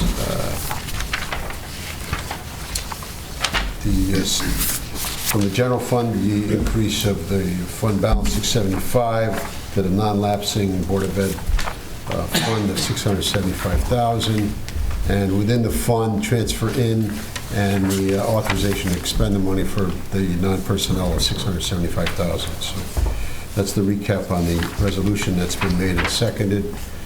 Is there any additional discussion? All in favor? Aye. Okay. Thank you. Thank you. And a big thanks to Jim and Catherine. We work very closely, and on both of those, he's really forward-thinking in a lot of this risk reduction, and it's a huge thanks to the town team. Thank you. All right, thanks. Chris, thank you. Okay. Item number 14 is to consider if appropriate approve the following resolution and transfer utilizing reserves to reduce liabilities and smooth out costs that experience a high level of volatility. I will read through this. Medical self-insurance fund, increase of fund balance of $8,500,000 and transfer out the general fund, $8,500,000, and within the general fund, increase on the revenue side of $6.5 million, and retirement for police pension, $6,500,000. Resolved that the Board of Finance recommends to the RTM an increase in appropriations from $136,567,612 to $146,067,612. This increase will be funded through an appropriation from fund balance and will be used to supplement the police pension fund.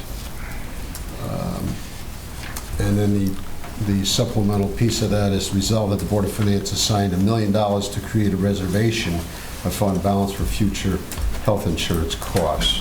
So with that as a backdrop, Jim, you want to provide us with the other details? Sure. As you said in the introduction, part of this is to reduce liabilities. That's the pension side. And to smooth out costs that potentially could have a high degree of volatility, basically being health insurance costs. So as the board is aware that the town of Branford started moving out of its self-insurance fund approach to medical claims, medical and RX. A few years ago, Board of Ed did it more recently, but also over a year ago.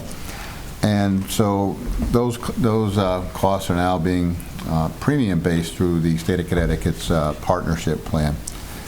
The last piece that is still where we're funding claims is on the dental side. But the dental side is relatively small, and it's somewhat predictable because, you know, there is like a max. As I said in my letter, I said that there's built-in caps, no pun intended, and so therefore you can't. They're vastly more predictable. On the Board of Ed side, you know, it's probably close to $300,000. On the town side, it's probably about $125,000. So as we transition out of the self-insurance fund, and there'll be probably another step to this down the road, is that you know, we feel we could actually put these in our budget in the general fund, and then if we're short, we would do a transfer. If we're under, obviously that money would lapse and offset any other accounts that went over. And so, so the 8.5 is basically coming into the to the general fund as a revenue, and 6.5 is going out as a transfer out to the pension fund.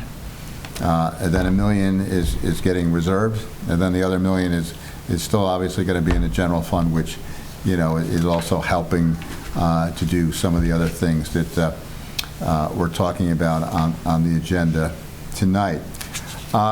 As Mike Lepore, our pension advisor, had talked about, it gives us an opportunity to take a second look at our investment policy statement. It gives us a chance to immunize more years' worth of liabilities. And it also, as I mentioned, gives us an opportunity to take a small haircut in next year's appropriation. I think it was 2014, the Board of Finance approved the pension funding policy, which basically calls for that we fund 100%, but no less than 90% of the required contribution. The required contribution will not be recalculated until there's another evaluation. So the type of relief we could get in next year's budget is roughly $170,000. But one of the things it does do, in addition to allowing us to immunize more years, there's one of the things in one of the charts Michael had given me, it's a lower standard deviation as well, so there's less volatility. But it also, looking at future years, allows us to, it's kind of a pro forma chart that's attached to the memo, showing what our funding requirements would be if we did nothing, and what our funding requirements would be with the supplemental.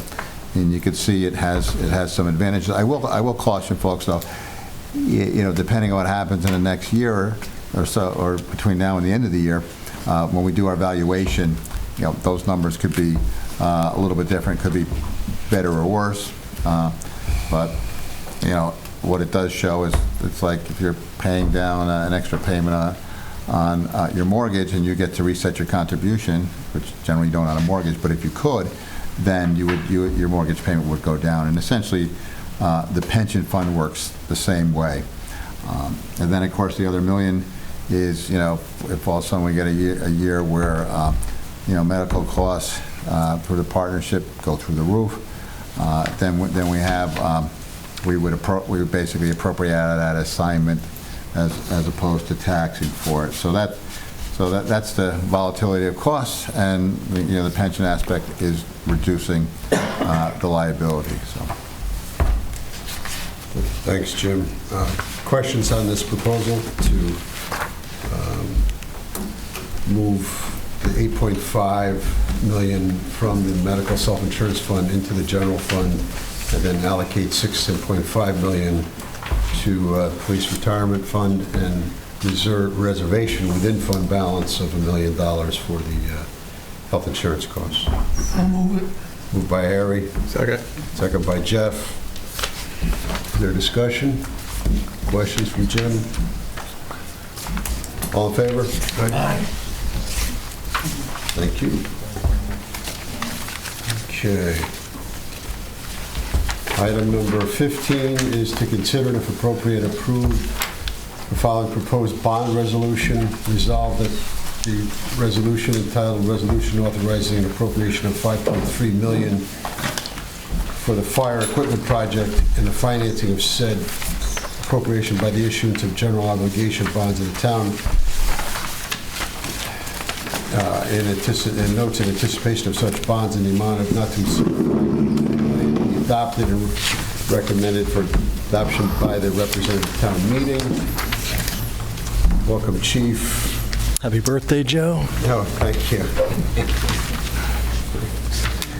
So maybe I'll just kick it off a little bit, and the Chief can talk to the specific purchases. And this sort of recaps a discussion that we had at a Board of Finance meeting a few months back, and we talked about using the sinking funds to make apparatus purchases, and it worked reasonably well when prices were stable and project lead times were relatively short. But now we're in an environment where prices have escalated, lead times are longer, and so you may recall we added another $500,000 contribution in the last year. Absent this, the Chief would be looking for, I think, north of $1 million in next year's budget to try to fulfill the plan. And so if you kind of maintain part of the pay-as-you-go, I think the handout, which is kind of basically the Chief's apparatus plan amended for the bond resolution is, so the bond resolution actually includes the estimated debt plus the pay-as-you-go piece, because that's typically how the lawyers write the bond resolutions. And when you see, in color, the bond authorization would basically be the $4,250,000. If we were to issue $4,250,000, we're not going to issue that up front. But what it does do is bond resolutions do two things. One, there's the appropriation, which is legal authority to spend, and the other is the ability to borrow to to finance it, and our resolutions are written so that borrowing could be offset by grants or other typically pay-as-you-go projects. So kind of is a hybrid approach here. And the other thing, the bond authorization, because it allows us to spend money, it also allows us to obligate the town. So for example, the chief could basically sign a contract for equipment that he won't receive for a number of years. And so it allows us to order things, but realistically, we're only going to borrow to what our cash flow is. So essentially, we're using the bond authorization. I guess probably an appropriate analogy would be almost like a letter of credit. And so we have the ability to, that we're not drawing funds on it. It's really just there as kind of the co-signer to our pay-as-you-go piece. As far as the equipment goes, you'll see that there's some big pieces of equipment there. You got the 97 engine, you got the ladder truck, and you have the emergent engine 4, the emergency unit as well. And so, you'll notice that the Chevy Tahoes that are in there, well, that's not going to be bonded. Obviously, that will come out of the $1,050,000 pay-as-you-go. But I think what also is worth highlighting is when you look at budgeted appropriation in the 24-25 year, it's $1 million, and the years out, you can see that that's significantly lower. So that's where we have some relief on some of the pressure. Now, arguably, we would pay some of this back in terms of debt service costs, but again, we have some flexibility with the timing. With the debt service as well, because it really is tied more to the cash flows. So hopefully that makes sense.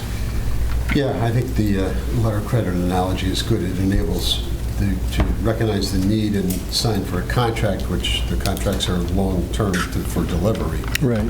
So do you have more to add on this, Chief? Just a reminder, as I've come before the board for the last almost 10 years now, I've kind of been warning of this kind of time where 4 major pieces of apparatus were purchased almost 29 years ago, 28 years ago, starting 28 years ago, and then, it was between 1997 and 2001, we bought those pieces of apparatus. So this is the time that they're all coming due.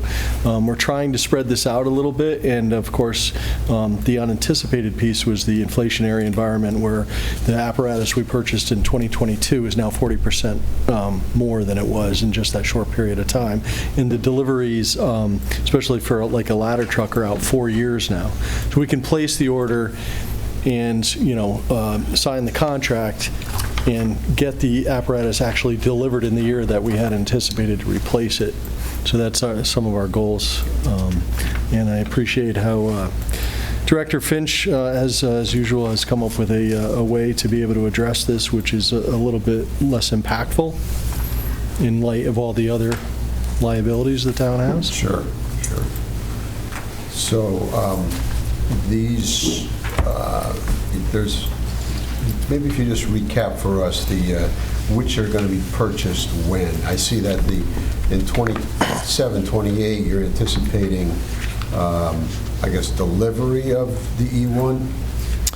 Yes, so we already purchased and signed a contract in 2022. That's due to be delivered in December of 25, so that's engine 1.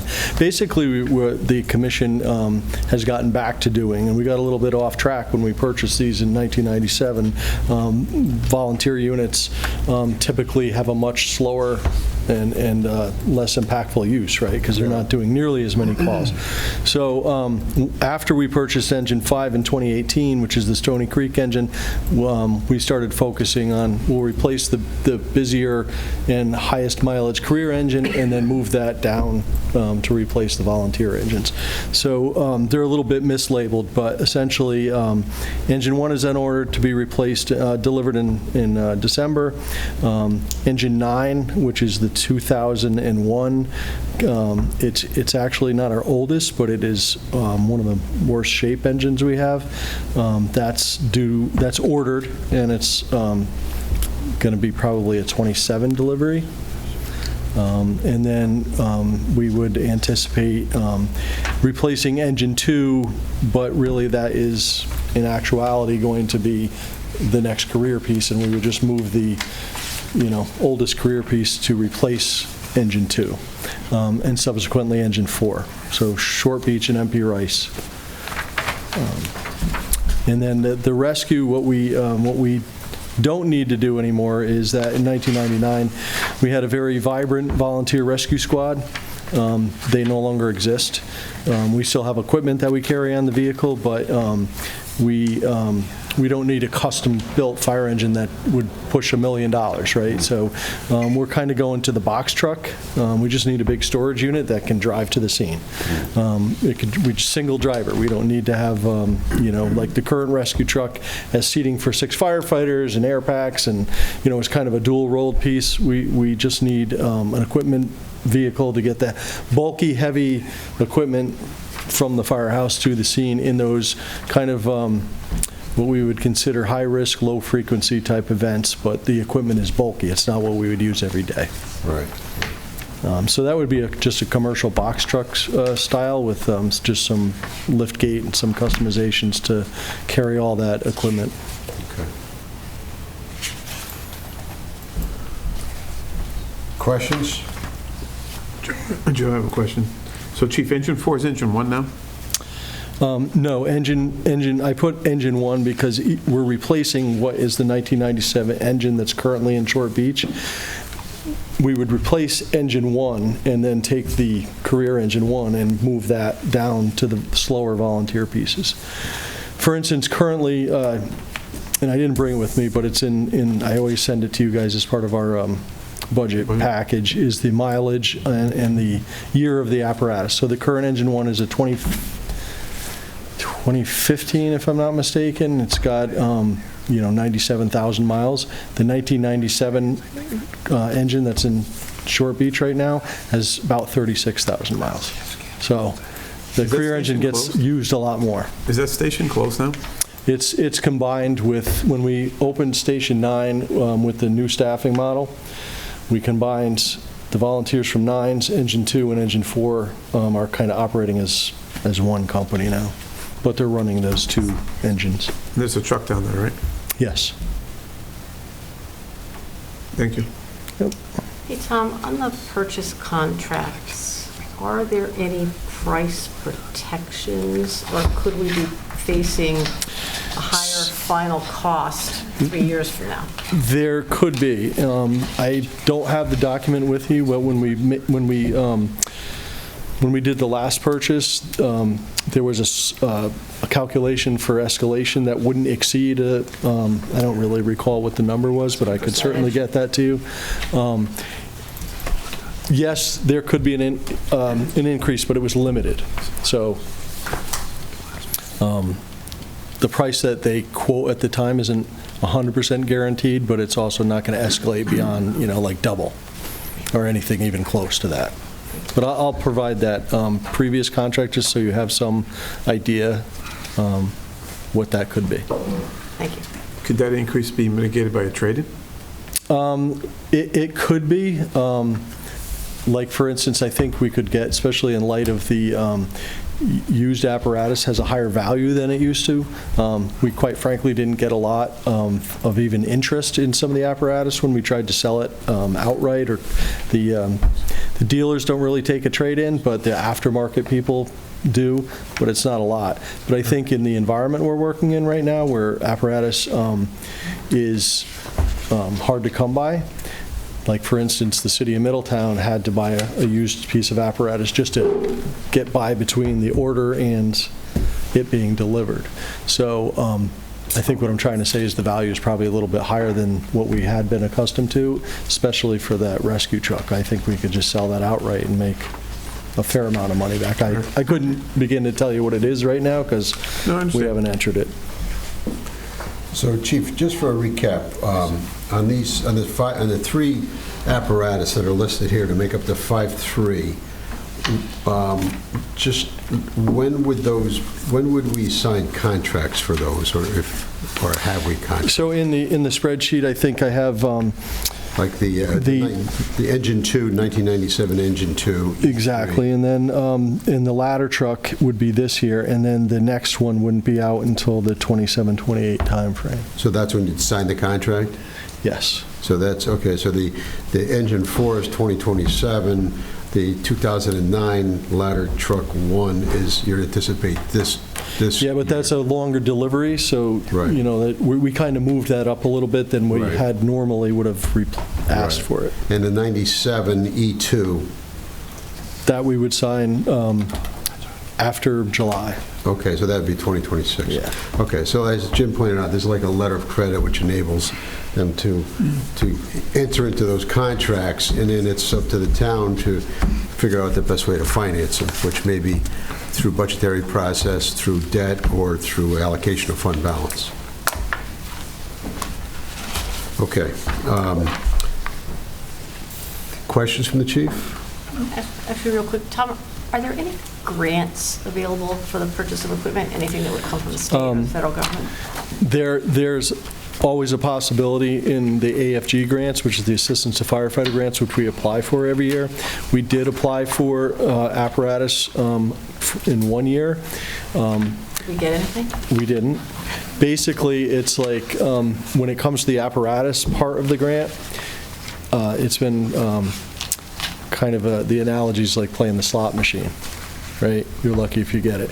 We kind of felt that we would be more successful in purchasing other things using that process. For instance, we got the training grant through that process. This year we applied for an exhaust system for the Indian Neck Station.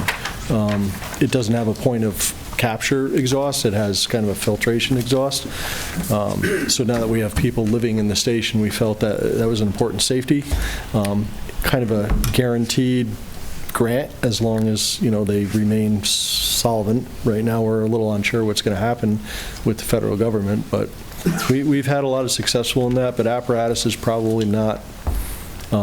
Quite frankly, one of the obstacles that we have is that we have a AAA bond rating and we have a sunshine fund and we have sinking funds, and that goes against our, I think last year we tried to, you know, or one of the things we wanted to consider was replacing, like, seeing if we could find a way to take the breathing apparatus sinking fund and kind of reallocate that into the apparatus sinking fund to address some of these things.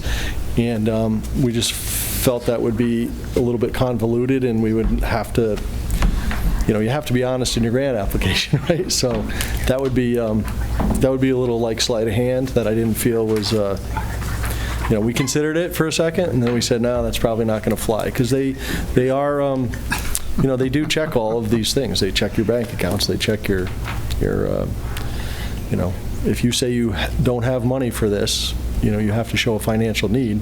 We can't have money for it, so. Okay. Other questions? Now, first, I'll entertain a motion that would enable us to waive me reading the full resolution. I'll move it. Been moved. Second. Second by Harry. Second. Discussion? All in favor? Aye. Aye, okay. And then I'll read the resolution one more time. The synopsis here is resolved that the resolution entitled Resolution Authorizing an Appropriation of $5.3 million for the Fire Equipment Project and the financing of said appropriation by the issuance of general obligation bonds of the town and notes in anticipation of such bonds in the amount not to exceed $5.3 million, therefore be adopted and recommended for adoption by the representative town meeting. I'll move it. Moved by Pam. I'll second. Seconded by Jeff. Discussion? All in favor? Aye. Aye. Thank you, Chief. Good luck. All right, thank you all. Appreciate it. With no other business to come before the board, I'll entertain a motion to adjourn. Whoops, Jim, what?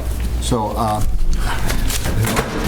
don't want to be a killjoy, but there were some other things in the letter I wanted to talk about but didn't require action for discussion purposes. Sure. his birthday, Jeff. Yeah, I know. Well, Lisa brought him some cookies, though. Yeah, that'll keep me happy. All right, I'll just... Go ahead, Jim. Sorry. I'll just be brief. When we talk about reserves, we're talking about reserves kind of in a broad sense.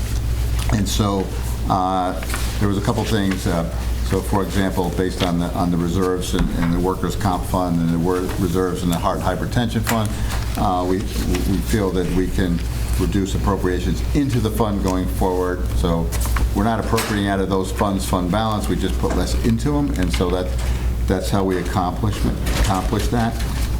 The other point worth noting is, in the current year we appropriate $3 million from undesignated fund balance in the general fund and $150,000 in the human services fund.